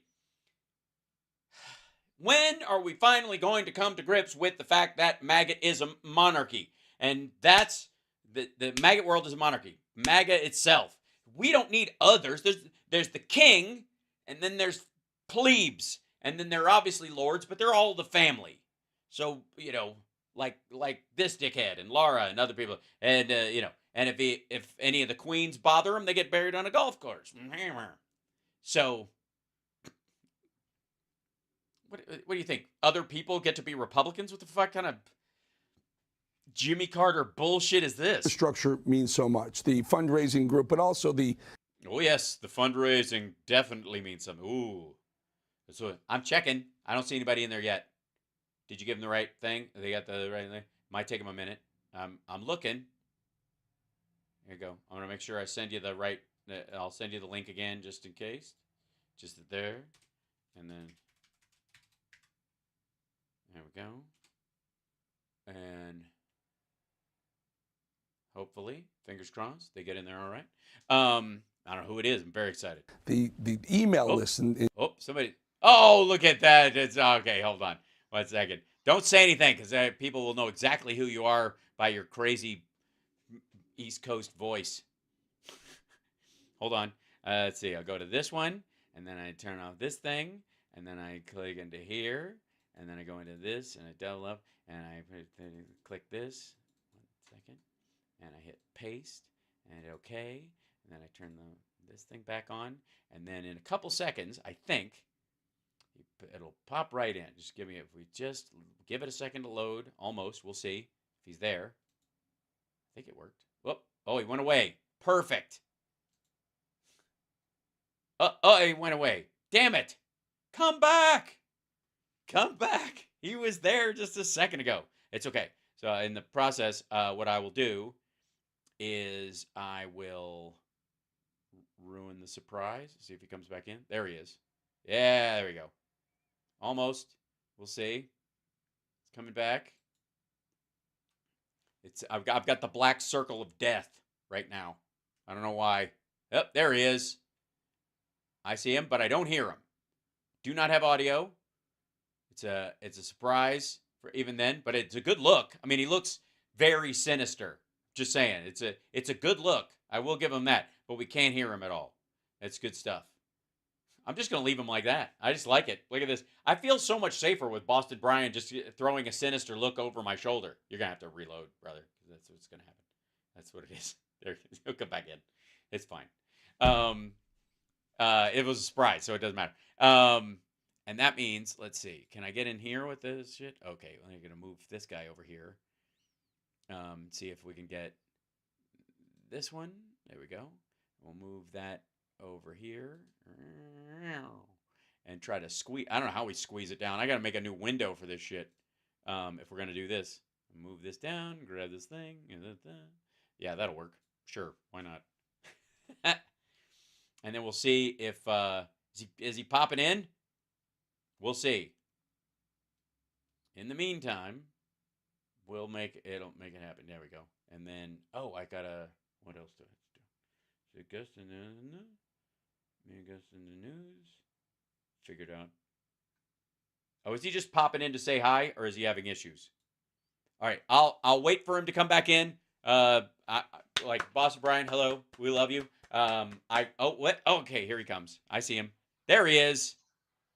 And I think I hear him. I come in to say, uh-oh. I got you. You're good. There he is. Yeah. I'm sorry. I didn't mean to crash the show. I just wanted to come on and say thank you for yesterday. Not at all. Yeah. So I was, for those that don't know, I was in mid-travel. I had one of my donut travel days, which is like 2 flights in the morning, break in the middle of the day, and then 2 flights at night, round trip kind of crazy thing. One day I'll write a book. But so I land it, and I'm sitting in an airport, using their Wi-Fi, and I see that this guy's gone live as he does every Sunday. Check him out, and Patreon, etc. And so I just kind of I pipe in there. I'm like, he says I forget what the first thing you said that triggered me or whatever, but I was like, but you also this. Like, so I just automatically went into mode because you're watching him, especially, and you were watching the one with the whole, like Heard that Saudi Arabia and Russia will repeat your. Yeah, that one. Hell, I spent an hour and a half on the first 30 minutes of that speech. I told you. That's now you understand. Now people get it because. And I said it when you were like, he's got 20 minutes left. I'll keep doing it. And I was like, 20 minutes is an hour of debunking minimum. I got off the first thing I said. I go, how the frig does HAL do like multiple things and the fucking speech? I do it standing up. That's how I fucking do it. Buddy. I had about 7 things written down that I wanted to go over. Right. Well, I'm glad. Hold on one second. I've got to, let's see if I can do this. Yeah, I want to filters. I got to move this over to here. There we go. One of the ways that I end up doing it is because I've got the glow. That's why I. No, but honestly, I didn't want to hijack a show. I really just wanted to show my appreciation for you showing your appreciation. Oh yeah, really no, I love and you it. hung around too. It's not like you just commented and took off. You were hanging around. Right. I wasn't just going to come in there and kind of dunk on the idea that you're doing a show. That wouldn't be right. And you're a member. Yeah. I was like, yeah, I became a member of the channel. Yes, I've committed. to that But whole yes, process. I got a little nervous during the stream, and I'm like, oh my god, I'm like, I've done an hour and a half. He's talked for 25 minutes. He talks for 2 hours in this speech. Yes. How the hell do I? I'd be there all day. Right. Oh, it's brutal. And people know when I've done a whole run, the whole thing, it can take it's taken me I think one of them took 6 hours because it was 2 and just every fucking third sentence, it's either 2 sentences of gibberish and an outright lie or 2 outright lies and one of the most hysterical bullshit nonsense gibberish crap the whole combat. What was that word you typed on Twitter? Huh? He was trying to say some word. He was trying to say compliments of, and he said compliments or whatever it was. It was fucking terrible. Yeah. I know words. I have the best words. He has Obama. The issues that this motherfucker has. It's amazing. It's amazing to watch these people stand there and go, he's the great. Right. He's the and greatest. I used to be the guy in the chat, why the fuck is this guy stopping the video so much? And now I can't help but do it every 2 words. Right. Because you on the one hand, you can't let him get away with it. That's the other thing. It's I cover these fucking lies when he says them again and again and again and again. And I feel like I've said it until I'm blue in the face. But I don't know when somebody's just rolled in, never seen the chat before, never been, never watched the show, isn't going to go back and watch fucking clips of me watching. Doesn't know you've covered it a million times. Yeah, exactly. Right. So I'm trying to find ever increasingly tighter ways of saying the piece and just moving on. And I sometimes it irks me a little bit that I have to repeat this same shit again because he's saying the same dumbass garbage, but nobody else is picking it up. You mentioned at one point that we shouldn't have to do this. You and I shouldn't have to do this. Fucking Midas shouldn't have to do this or whatever, but we do. And because we have to, we really do, because nobody's going to point this shit out. Nobody, and even Aaron Rupar and other people who are, who go put the clips up and that kind of stuff. They're pulling these slices and he's doing a little bit of typed Twitter stuff above it. Right. But we're the second layer to that. When they post a video, we're the second layer that breaks down that video and why it's ridiculous and why what he said is a lie. That type of stuff. And there are some, and I there's always a danger that there becomes a viral fuck up that he does or something, and it creates what I would call the illusion of normalcy everywhere else in it. If this is weird and it's hilarious and stupid, it was a mistake. The assumption is the rest of it was great. It was fine, Right. And when in reality, he spent 45 minutes talking about The Apprentice. Yeah. And by the way, campaign speech. Which was not the most popular television show in history, by any fucking measure. It was a raggedy ass game show that they had to create this farce that he was actually rich and powerful. They came in, they looked at his office, and they were like, apparently, according to Noel Kassler, when they came in there, they were like, Jesus Christ, at least we can change what it looks like, but at least, people can't smell it. Because it was just, it was a rundown bullshit, third generation, pile of leftovers. It was a guy who turned a construction company that his dad had created, which really made buildings, into a fucking branding exercise without any idea at the time what that brand stood for other than gaudy excess, just 80s high-end bullshit, like 80s rom-com villain is aesthetic. You had an excellent point when you said, okay, name a building that Trump built is going to have a lasting impact or a lasting effect on the area, or wouldn't just be a generic building that didn't have his name on it. None of them. And I'm sorry if I sound like I've had a few beers, but I'm hearing myself twice. So that's okay. No, there's a echo coming back to you, or something maybe. So maybe that there's a little jagged thing. I will see if I can solve that. Not at all on my end. Yeah, nothing. And that occurred to me recently in this whole where I think Eric was saying he built the skyline of New York, which is just get the fuck out of here. You didn't build the goddamn skyline of New York, you dipshit. Not even close. His hands are all dried out from mixing cement. Right. Let me see those calluses. Yeah, never fucking happened. Hold on. I'm going to turn off the secondary because there's 2 echo cancellations and it seems to be bouncing twice. It might be all right now. We'll see. But I'm sorry. I don't know why, but it sounds better. So, you know, I was like, I literally, when he said that, I was like, I know they built Trump Tower on the space with his dad's money because it was still his dad's company. It was like Trump Tower, Fred Trump Tower when he built that fucking thing. It still owned the company. He was still alive and running everything. And that's when he started bullshitting people about, you know, like he started calling People Magazine and saying, you know, or Forbes, when he called Forbes and said the company's been transferred 100% over to Donald. You know, he was calling us John Barron, saying that Fred's no longer the guy, that he was lying. He hadn't and then done took that any to of the that shit. Buffalo Bills to show them that he was rich enough to be part owner of the team. Right. Only guy in history to bring a magazine to an NFL team to show his net worth, what right? His wealth. Yeah. Do you think he stapled that "Don't believe any of this bullshit" disclaimer on the front of the magazine? And again with The Apprentice, I mean, even if you take out the ridiculousness of him saying it was a #1 show and yada yada, how about him as a businessman, right? Like, he told us that he had ownership in the show, but wanted it to fail, only because of his vanity. Do you know what I'm saying? Like, he didn't want Arnold Schwarzenegger or Martha Stewart to have better ratings or a longer lasting show, even though it would have made him money. Right. Yeah. I mean, it's fucking gibberish. Let's be honest. I want to say I found, because I was looking for it earlier. Cool. That was loud. That's a good time.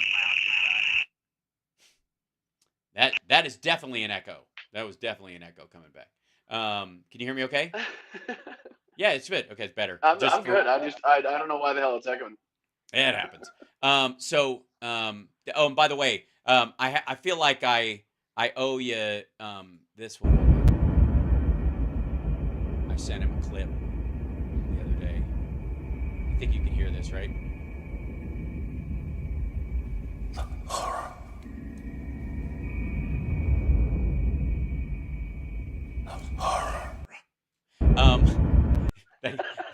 The horror. The horror. He says it so many times. Again, for those of you that don't know, Trump is trying to do Marlon Brando in Apocalypse Now, and whenever he does the horror, because he thinks that's one of the big monologues ever. I'm dead serious. Like, that's where he got it from. I was talking to Bob Seska this morning, and it occurred to me that 2 things occurred to me. One is that what we're seeing now in his dementia is this car crash of weird pop culture references that he hung on to that somehow got a hook in his fucking head along the way, you know, and he somehow has managed to, like, they don't work together. They don't fuse into one idea. They just kind of sit there like idling after they bashed into each other. And they rush to the front of his face whenever he's trying to make an analogy of something, and they make no fucking sense. And one of them is that, like, idiotic fucking monologue that the whole one that Brando did in Apocalypse Now, like, you know nothing about the horror. You don't know anything about the horror. You're an errand boy. And he's eating fucking seeds because he doesn't know his Can't even get my mouth lines. to do that. And he's yeah. You know, you gotta do this. This is the gangster way of speaking. You understand? That's how people talk at the time.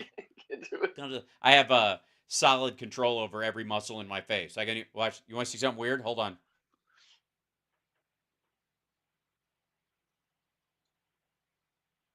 I can do that. I can do both eyebrows, but I can also do both sides of my bottom lip.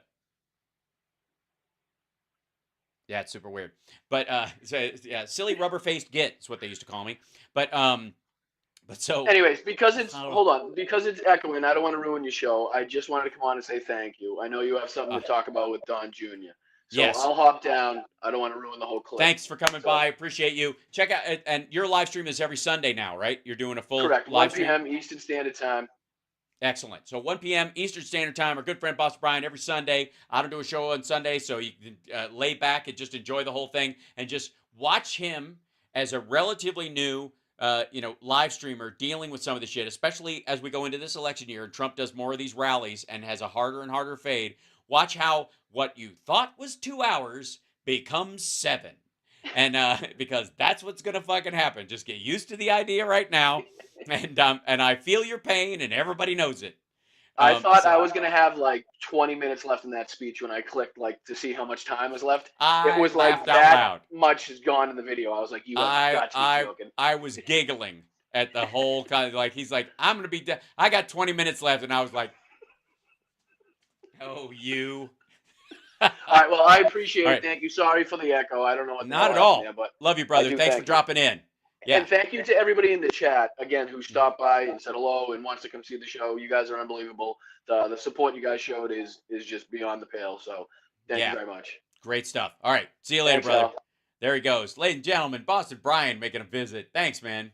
That's really lovely. At some point, I know that now that means the gate is wide open, so we're gonna have like Texas Paul's gonna get all riled up watching something. I'm gonna do go, hey man, I gotta get in there and say something, because goddamn.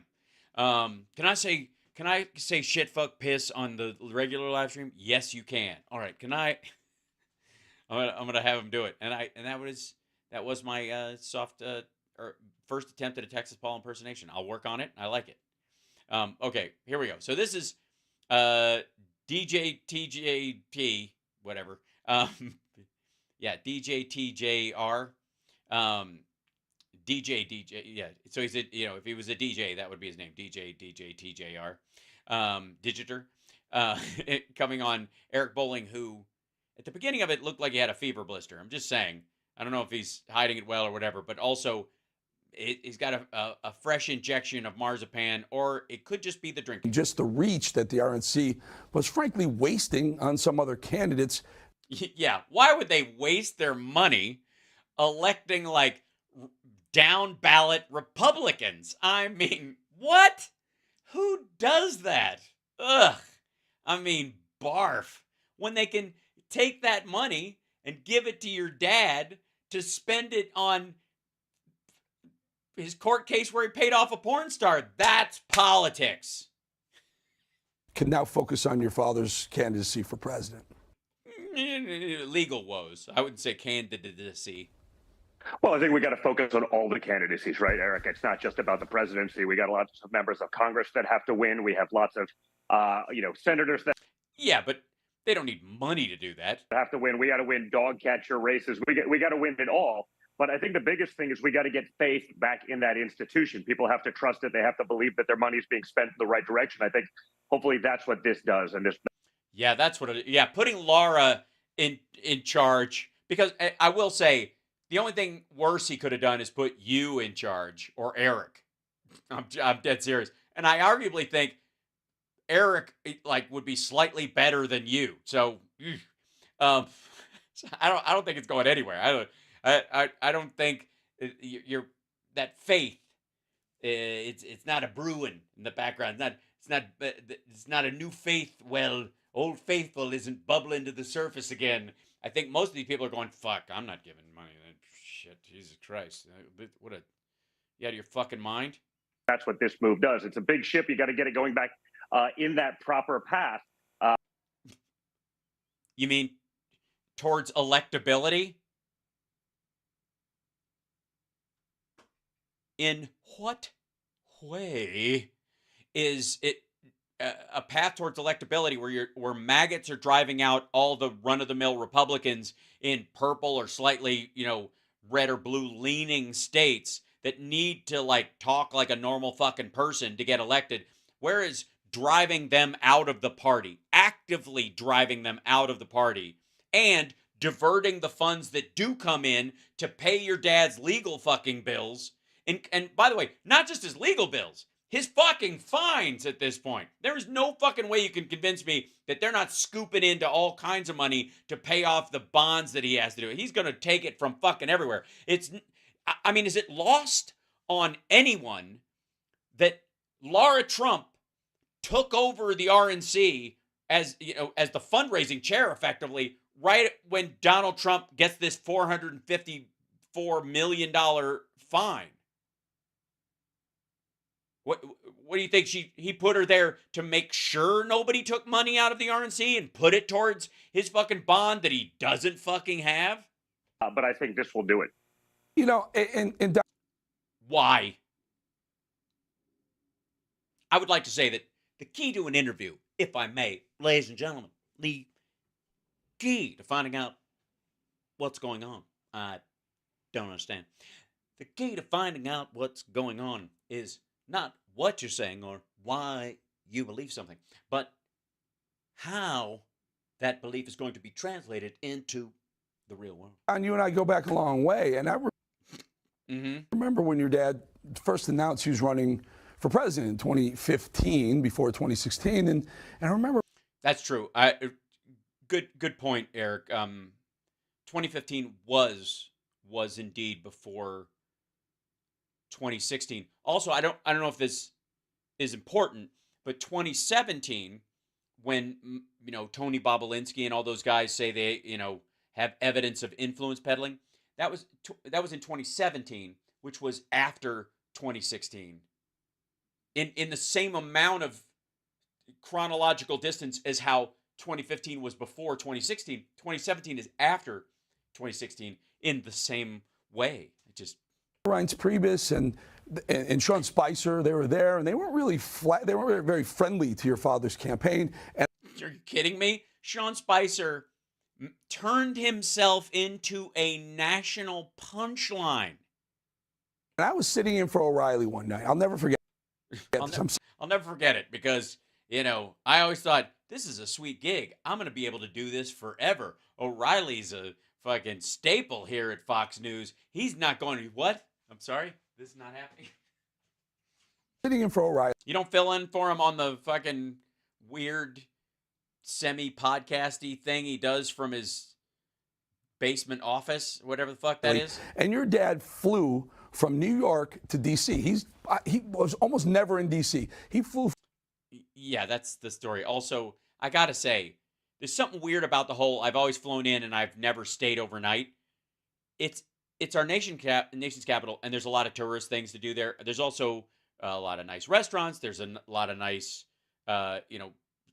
sights to see in general. There's, like, I love going there. My girlfriend and I go there on the regular because I like the city and I like the stuff that's there.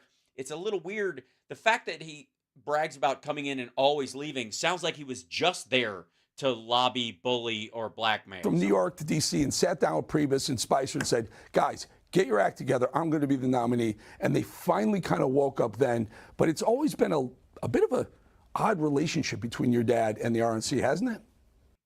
Yeah, I think it's the smell. I think more than anything. I think, right? That's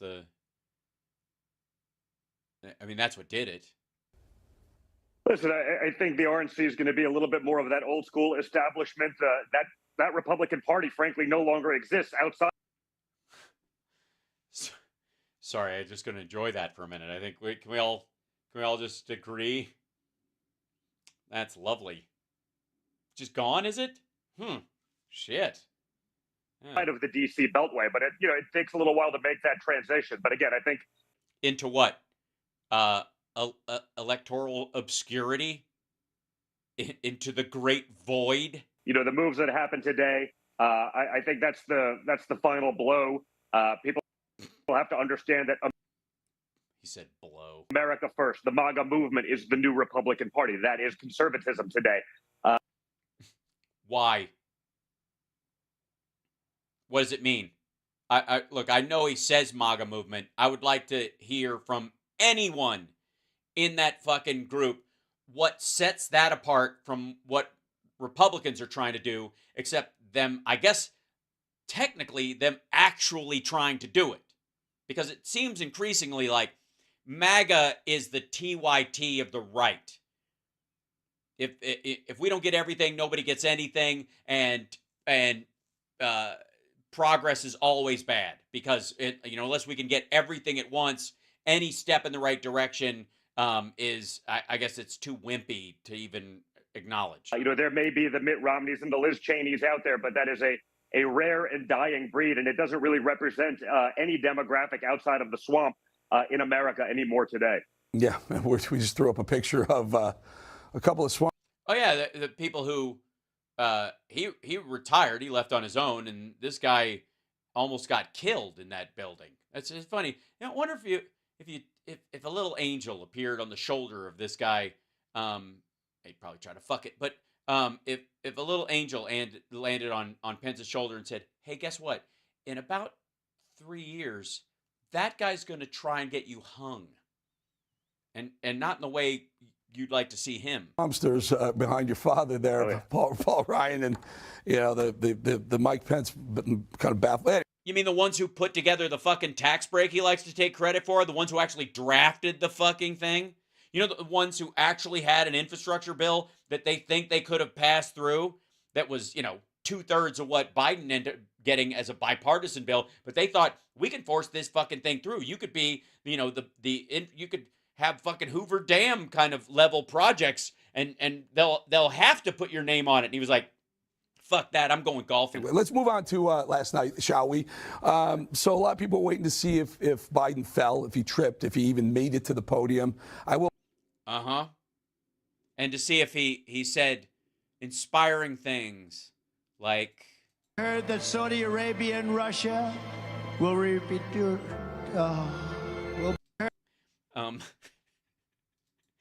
something like that. I heard that Saudi Arabia Strip it. Point out he was 27 minutes late for.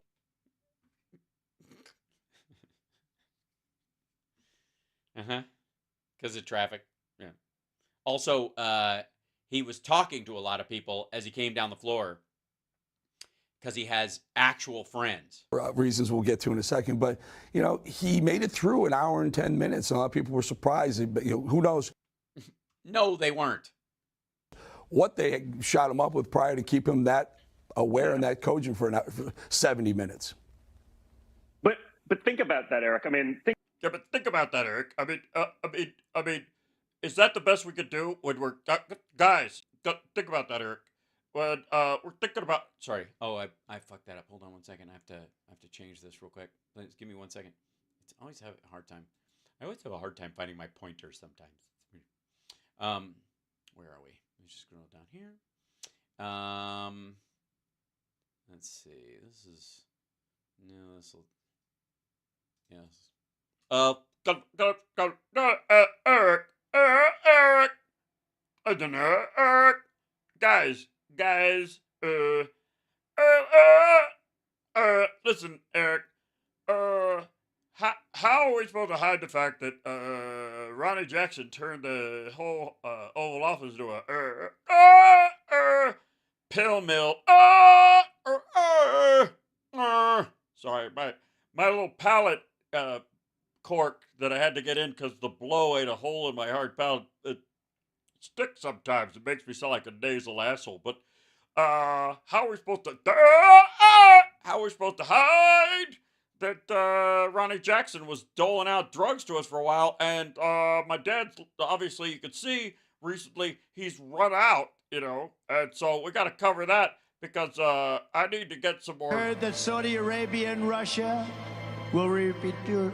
Yeah, what's not to love? That's MAGA. If you want to saw it, guys, MAGA.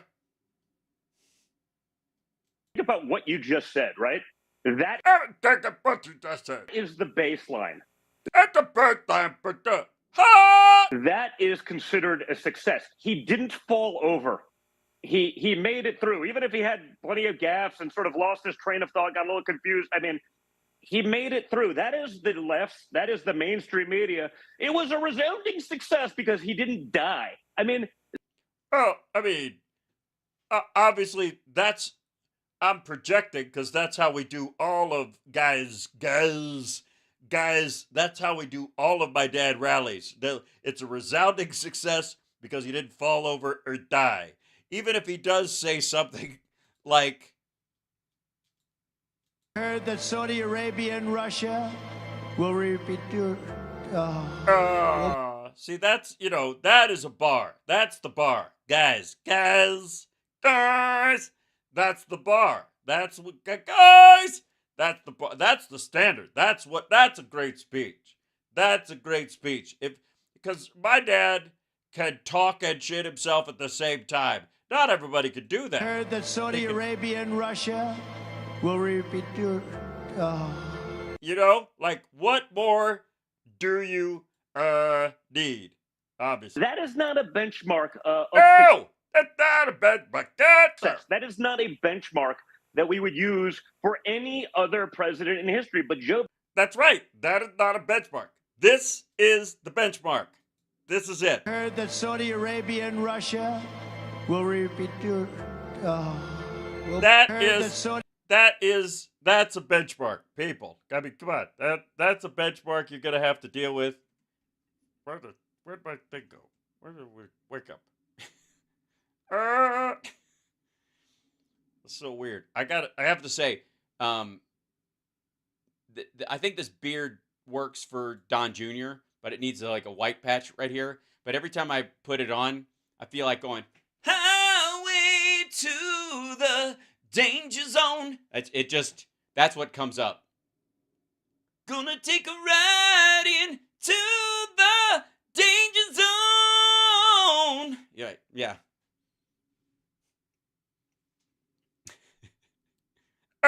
Anyways, back to where we were. Biden across the board has set such an incredibly low bar that the fact that he did not. Real quick, Biden didn't set that low bar. I mean, this, you want to talk about like how they do cleanup and shit, right? They do tons of like cleanup after Trump fucks up, or they try to divert the conversation back into the way. This is another example of that. A lot of people are just like, this argument about how, he was loud, so he got through it, and that's the excuse, they turn it into an attack on the media for somehow letting this be the standard or whatever. The reality is they set that standard. They set it. They're the ones, Trump and all of his buddies started with the Sleepy Joe shit, and they haven't let go. They've been bragging on this bone forever. They have just like driving it home, and now when it eats shit, they're saying that the media or the Democrats are the ones with the low fucking bar when they said it. And it failed. This is another dead, one of the, if it was October, it'd be a dead October surprise. They try to stack these things like, we're going to get them. This thing, oh, shit. Fall over and die is considered a reasonable win for them. I think the rest of the speech was a disaster, but the fact that he didn't die, that's dominating the news because people were not 100% sure that wasn't going to happen. It was. Yeah, that wasn't the conversation. As a matter of fact, the majority of it was not only that it was a powerful speech and he was very direct, but that he took it right to the Republicans at the very beginning, and then he answered directly, some of their shout outs during it, something Trump was never capable of doing. As a matter of fact, more than any other president I've ever seen deal with it. Again, it was not exactly a success story. It was him dying was one of the areas on my bingo card last night that people were sending around. Thankfully, who's we? First of all, motherfucker, you mean you. You mean you guys. Every one of these motherfuckers have been telling themselves a story about Joe Biden this entire time with this whole, they're going to swap him out for Michelle Obama, and they're going to swap him out for Gavin Newsom, or they're going to swap him out for Shapiro or anybody else, and that he's too old and he's doddering and they're hiding him and he's not really in charge. And all. They've been selling this shit. It didn't happen. Anyway, and if it didn't happen, whatever. So you, I guess what, owe him an apology or want to admit right here on the air that you were full of shit or gullible, or you bought what this asshole was selling, or he bought what you were selling? Is that what you're trying to tell us? So we waited 27 minutes for this speech. Did you? Every single year starts at 9:01:30. That's just the way it is. Sergeant at Arms comes out and says 9:01:30, says he introduces the president. President makes his way to the podium. We waited 27 extra minutes for him. Because the protesters were blocking the road. So you would have had him, I think this is great, for all the people who were protesting good old Genocide Joe, all you motherfuckers, all you uncommitted people who, I suppose you've heard in the last week or so, Donald Trump say you got to finish the problem, meaning the Palestinians. We'll set that aside. That these fuckers are basically making the argument that if Donald Trump was in that same position, he'd have what? Driven through the crowd? How are you seeing this? Seeing which part? Which part? There's a lot of this. Right.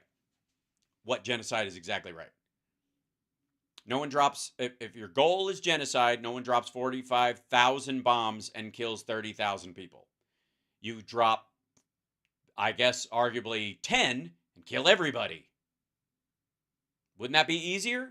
Wouldn't that just be genocide? Boy, it sure would have been over quickly. You wouldn't have to send soldiers in or anything. There's a protest, and the point I'm trying to make is when that Donald Trump would have just driven through the protesters and killed them. He did start, Don. I was floored that the first thing he went to was Ukraine. He spent 5 minutes on Ukraine. Now, I'll let you weigh in on that. I thought it was. Go ahead. I thought it was the state of our union, but it was the state of Ukraine's union. I mean, that was the priority, and that's the problem. That's the priority of today's Democrat Party. Frankly, that's the priority for so mmany rhinos in the swamp. It was the state of Ukraine's union, not the state of America's union. Also, dude, did you hear him? He just said 5 minutes.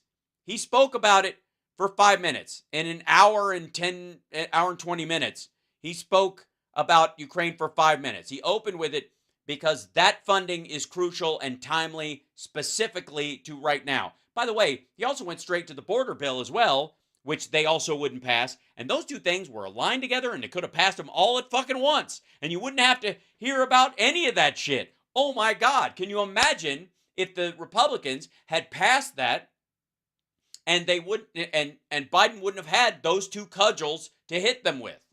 And that's a sad display. It shows you how. It is a sad display. I agree. To display your stad like that was just daddy issues. Anybody? Not the state of America's union. And that's a sad display. It is a stad display, isn't it? It shows you how far we. Oh, House E.G. Carroll may sue Trump for a third time. I insist. Fall, and we are so much more concerned about other people's borders, about other invasions, not the one that's happening right here in America. And because it's not an invasion. You know how I know it's not an invasion?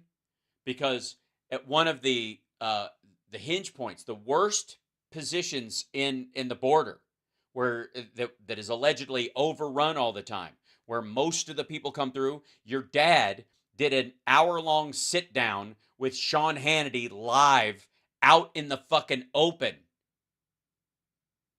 If we were under an invasion and they thought this guy's going to shut the border and kill our fentanyl gravy train, wouldn't they just shoot him from far away in Mexico? You don't think the cartels have sniper rifles with that far a range? I mean, it's an invasion, right? If they mean to invade. Also, if it's an invasion, wouldn't you want to pass any bill? Again, how the fuck? Let's look at the invasion idea, this analogy, and let's take it and make it a flood. There's a flood coming, and what will fix it is a breakwater. Is the Army Corps of Engineers building a breakwater, right? Solving it on a major thing. But the rain is coming, and the water's already there. So these motherfuckers are saying, stop bagging until we get a wall built. Stop bagging until we get, nobody throw sandbags up or try to, block the water or press it or, keep it back in one direction or redirect it. Don't do any of that shit until we actually start construction on a breakwater. That's their argument. That is the current Republican argument for dealing with the border. If it is an invasion and it's super important, every step matters. Can you imagine if they're like, gentlemen, we got to charge up that hill. The Germans are coming over it. It's up to us. And you're like, well, how many people are coming? Well, we think about 30,000. There's only 60,000 of us, and the guys are napping. I don't know. Can we just wait until they get here, and then we'll see if we'll start. How about we start shooting once they start coming? Actually, halfway through our second year of German, then we'll attack, because that's when we'll know it's really a problem. Right? Again, I think that tells you everything you need to know. It's why the America Last movement that is so represented well by the Democrat Party today isn't resounding with Americans anymore. It isn't resounding? It's not resounding? You don't think so? Why Donald Trump is ahead in all of these polls. Yeah, no, he isn't. Because even demographics that have been controlled by the Democrat Party for decades. They're waking up and saying, listen, I'm not going to not believe my lying eyes because I see it every day. I'm not going to believe my lying eyes. See it in the stores. You see it when you pay your mortgage. You see it at the gas pump. Bidenomics has failed America, but it's not even Joe Biden. These are Democrat Party policies. He could shut down the border like that. He could just left. No, he couldn't, because you have to have a pandemic or another emergency for Title 42. Trump's policies, but and also that's what created the problem at the border. They don't want to. They want to import an entirely new voter base because. Well, if they want to do that, then why would they why would they offer up all these implementations that are in the border bill? Why, if they like it the way it is, why do anything? They understand that and if it's not going to work, then, if they're going to push a bill forward, they're going to put this border bill forward, but it's not going to change a thing, then don't you win by that? Like, we voted for the thing, but they wouldn't implement it or not in time or any of this shit. They're not treating. He's got the right to shut the border down today, and he won't do it, right? Call his fucking bluff, you wuss. Ostracize everyone else in America, so they got to make sure they import the control that they've dominated and the power that they will get from. The fuck are you talking about? Trump's been bragging about how Hispanics are going his way, in huge numbers. Largely, I guess the ones that, want to pull the ladder up after themselves is the theory. That would be the ones that lean that direction. Kind of like Paul Ryan is with SSI. Owning that demographic. Take a listen to Biden last night, not actually naming your father, but also but relating him to Putin. Take a listen. Now my predecessor, a former Republican president, tells Putin, quote, do whatever the hell you want. He didn't actually say that to Putin. He said it sort of towards Putin and said he would say it to Putin. And there's a huge difference there, obviously. I know. I follow everything. He likened half the country to Confederates, and basically there was the implied Nazi. No, he didn't. He didn't imply half the country to Confederates. By the way, this is the inversion. This is where they AC logic this idea, which is Biden recognizes that not the entire Republican Party is MAGAts, and makes a point of singling out MAGAts, which are a slice of the group. Specifically, that if without the threat of those folks being around, these people might be willing to play more game and would act like adults in this process. This is the theory. But the third of them that are absolute MAGAts, specifically, he's addressing that crowd. But there is no impetus, there's no value in this asshole recognizing that MAGA's a small sliver, a third of the Republican Party that remains in the House. And what they want to do, because it's good for their brand and good for the idea, is that the entire party is MAGA. So Biden attacks the small sliver that's MAGA to try and excise the rest of the Republicans from them and go, I can talk to these folks. If you put the bill on the floor, they'll pass it. The MAGAts won't, but these guys will. But these guys are immediately like, no, the Republican Party is dead. It's only MAGA. The only people that are left are MAGA. And if you're not MAGA, you're going to get drummed out. So you better act MAGA even if you're not. That's the issue. And so when Biden tries to talk to this small sliver, they're always making the case he's talking to 50% of America. Drops, Yeah, Joe Biden's doing such a great job. He's instructed his DOJ to go after his political rivals. The people who scream. No, he hasn't. Why would he have to do that? Also, wouldn't it be like how much? Yeah, how much success would he have going after your dad if he'd have just returned those documents? Shit, he had a photocopier down there. For all they know, he could have made a bunch of copies of the shit and kept the copies. He just wouldn't return the fucking originals. Was that a Saudi thing? Was the Saudis just made him? They wanted the original copy of the documents, or they wouldn't pay him. The loudest for the last 8 years about fascism are acting awfully a lot like fascists, Eric. Awfully a lot like fascists? In what way? It's just anybody raising their voice or standing up for something, that's fascism? You fucking hippie. Again, they have big tech. They have the vast majority of the mainstream media. There is no big tech. Also, what is Elon Musk? Chopped liver? running cover for them, functioning exclusively as their marketing department. Well, in their defense, anybody who's fact-based, you're going to assume they have a liberal bias. That doesn't work, again, because people understand it. They see it. It's why. Yes, they do. And that's why most people watch the regular news, and also most people are going back to their regular lives. One of the reasons why the ratings on regular news channels is down is because people don't feel the need to fucking white knuckle their government. My father's approval ratings and the poll numbers go in his benefit each time they indict him further. No, they don't. Because they understand. No. There's a group of Republicans that come back to the fold for a short time, and they've since left. And that they would do this to any American if they're willing.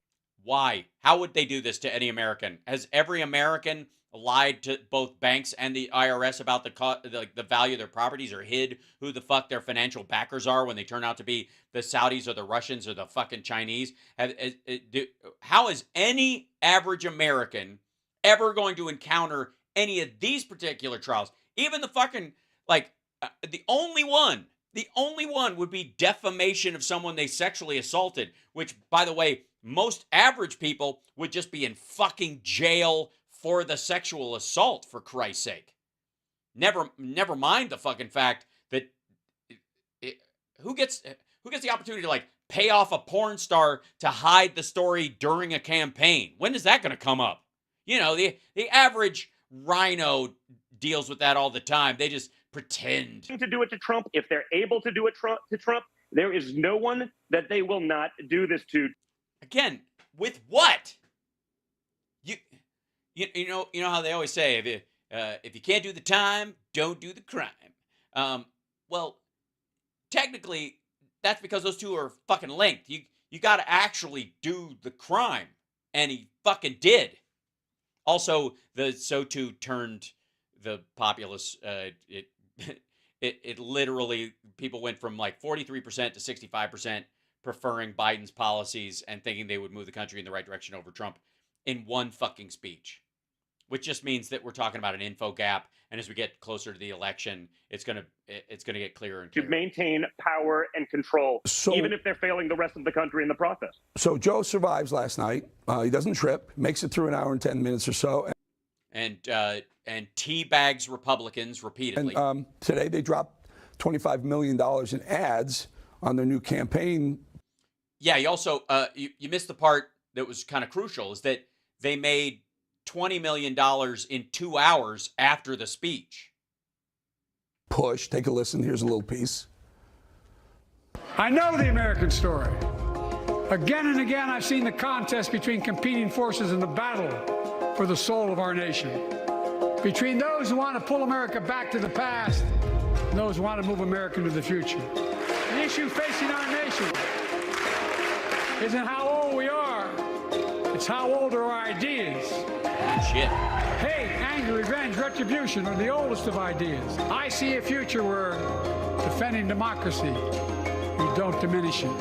Now, if you watch the pictures along with listening to the words, you see a comparison between your father, MAGA, and the KKK. And well, specifically his father and the KKK, and not, by the way, the average run-of-the-mill Republicans. You'll notice there was a total lack of even Tommy Tuberville in that. Racism. Your father's polling around 25 to 27% with blacks. That's a slam dunk win for the presidency. So it's clear what they're worried about there. You weigh in on them trying to relate MAGA to the KKK. Well, listen, I think it's ridiculous. I think you saw that. I think you saw the reversal from so many of these rappers that are out there that, again, oh, fuck me. So many of these rappers that are out there. Meanwhile, tell me again how Taylor Swift is a psyop. That the fact that she might support Joe Biden or because she cares about women's rights and she fucking is one. But when he brings up black voters, you immediately go, Look at all these rappers turning around as rappers. I mean, they like sneakers. Look at how fast the fucking sneakers sold out. They love those shit. 16 and 17, it was easy to go after Trump. You're going to get free clicks. The press is going to make you a hero for going after Trump and vilifying him. But I think those people understand the community that they live in. They understand their people, and those people are upset with what's going on. Those people are getting crushed by Joe Biden and these policies. Joe Biden, they like it everything. Joe Biden. They're saving democracy. They're saving democracy by trying to jail their political opponents. They're going to save democracy by removing. What? First of all, they're not trying to jail your dad. He fucked up and he's finding out. But who else are they locking up? I mean, besides, of course, all the pedophiles that worked for your dad's campaign. That's weird. I mean, do you guys consider Ghislaine Maxwell part of the campaign now? Is that what it is? The most popular person in the Republican Party from the ballot. I mean, they're speaking. You mean the guy who just won 60% in some states when he had already been president, to a woman of color who Republicans en masse are not going to vote for? Out of both sides of their mouth. The hypocrisy from the radical left today knows no bounds. The hypocrisy of the radical left?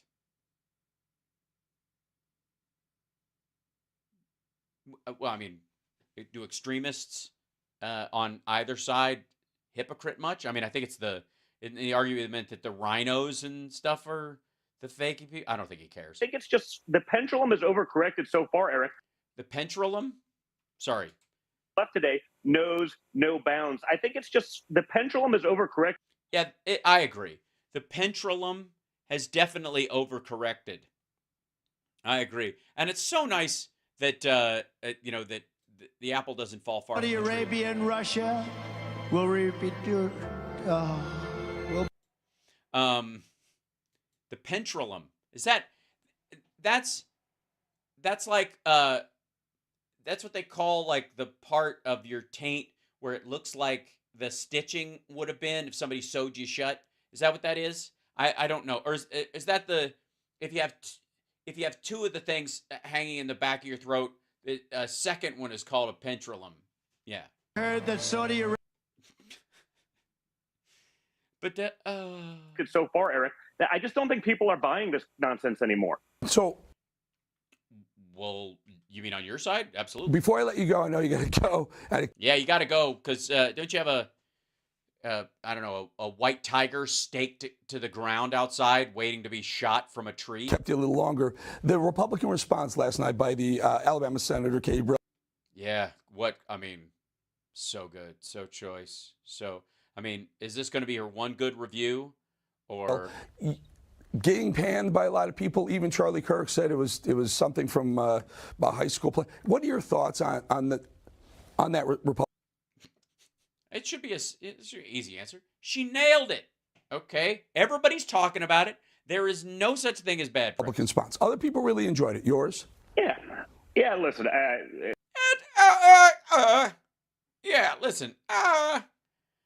That was I don't know.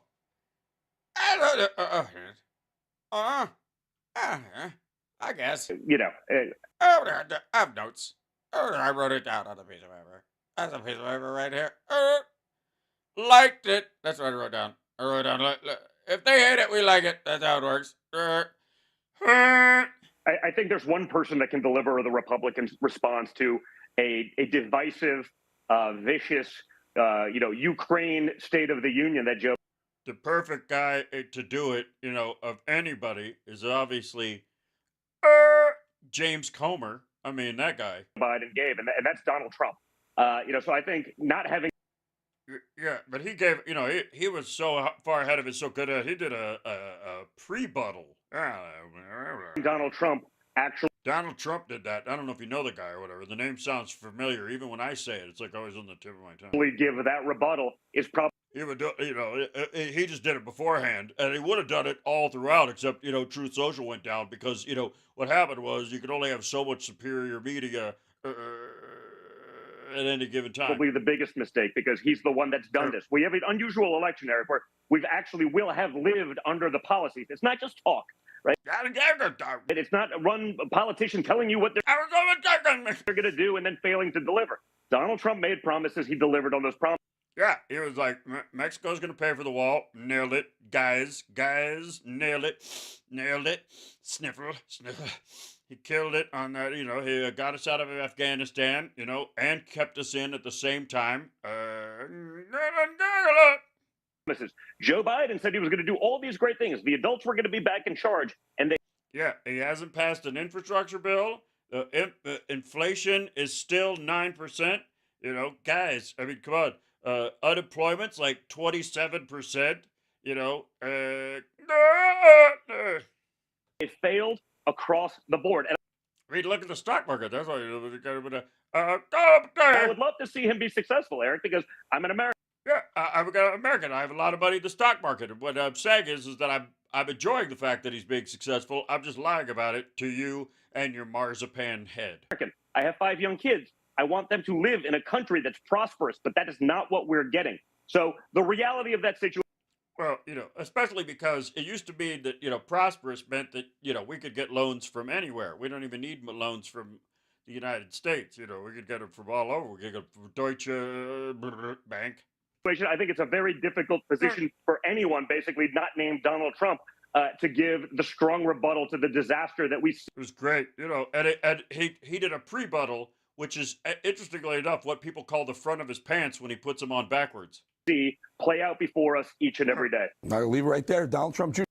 Thank you, let me be here. Eric Bowling Face. Appreciate your time. Thank you, sir. I got plenty of it. Thanks a lot, Eric.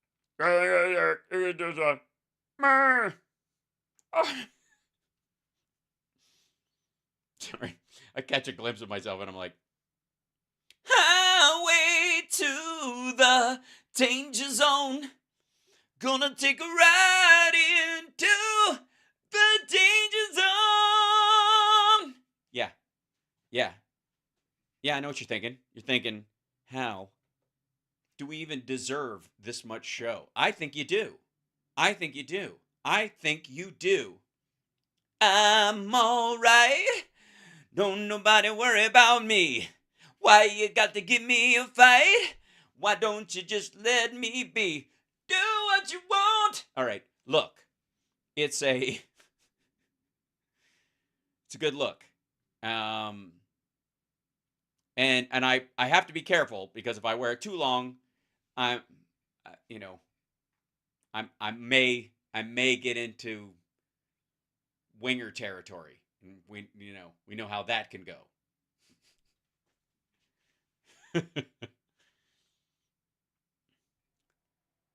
I'm turning around. Oh, thanks very much. Yeah. Hey, look, if I need to, let's see, do I have it up here? Yeah. Hold on. No, that won't work. What is that? How about this one? Nope. Yes, good. What kind of a name is Chance? My mama took one. How about a little cheap trick? I don't have a blonde setup on this one or whatever. Yeah. Yeah, I need this one. Here you go. This is closer.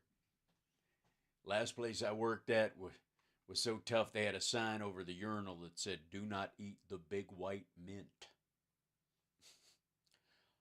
Also, this works with Mama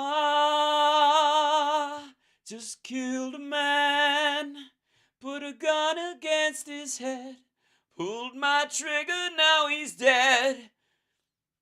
Goodbye, everybody, I've got to go. Gotta leave you all behind and face the truth. Oh, yeah. Like, here we go. Mama, ooh, didn't mean to make you cry. If I'm not back again this time tomorrow, carry on, as if nothing really matters. I know what you're thinking. How anybody can do that without warming up after talking for 3 hours. And you're probably right.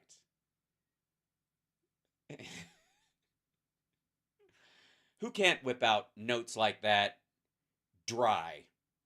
I get it. I get it.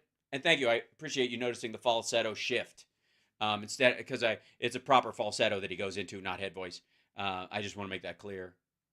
So tomorrow night, Ultimate Jam Night, we're celebrating the ladies. So I'm singing all duets tomorrow night. I'm doing a wonderful Bryan Adams, Tina Turner song. I'll just put that out there. I'm doing an Ozzy, Lita Ford song, and then I'm doing a group song version of like multiple singers version of "What's Up" by Four Non Blondes.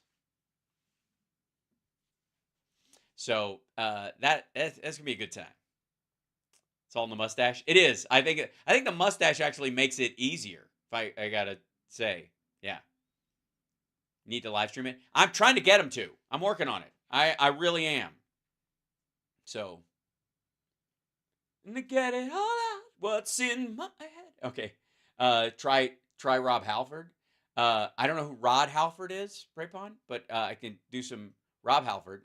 Many people know that Johnny Million was once so shocked that I sang a Judas Priest song with vibrato that he stopped the band and said, "Did you just sing with vibrato?" That's true. We were I've heard great things about the new Judas Priest album. I have not had a chance to listen to the whole thing cover to cover, as it were, song to song. Yeah, I'm doing It's Only Love.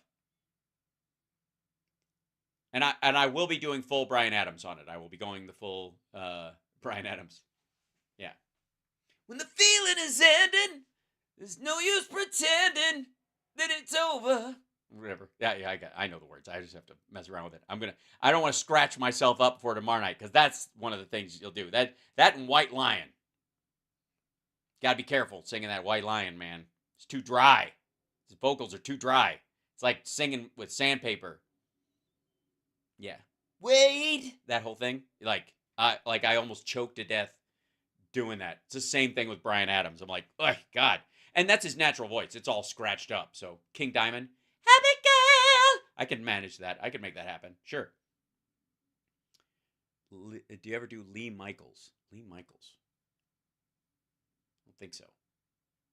Richard Marks. I have been trying to do Hold On to the Nights at the Jam for a while now. We'll get there. We're gonna get there. We're gonna do a Chicago night. I'm gonna crowbar fucking. I'm gonna do Cheap Trick. I'm gonna do The Flame, and I'm gonna do Hold On to the Nights. That's how. Yeah. And Richard Marks is a good guy with a wicked sense of humor. Last try, Boston accent beard filter. The Boston accent built. I can't do that. I'll never. Hold on. Let's see if I find it. Fucking duck. Oh, I scrolled the wrong way. I just want to tell everybody I'll fuck it up. I'm gonna start sound like Vinny Barbarino. I can't do it. I'll do it later. I'm gonna work on it. I cannot with Boston Brian watching fuck it up. I won't do it. Henry Rollins. Yeah, I do some Bruce Dickinson. We've done that.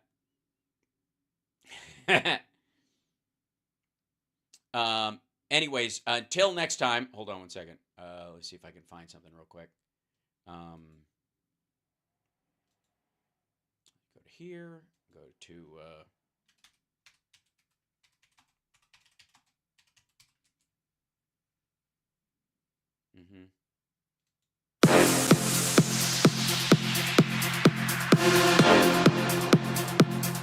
Till next time. We'll see you guys. All right.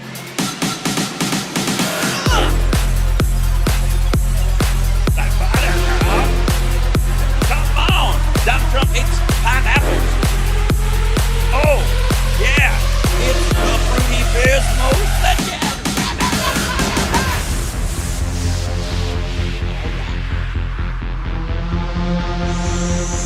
See you next time, people. That's right.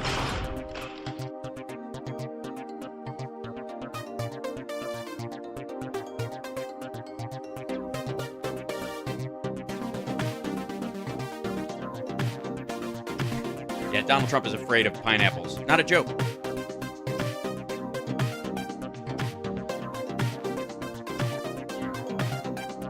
Heard that Saudi Arabia and Russia will repeat your.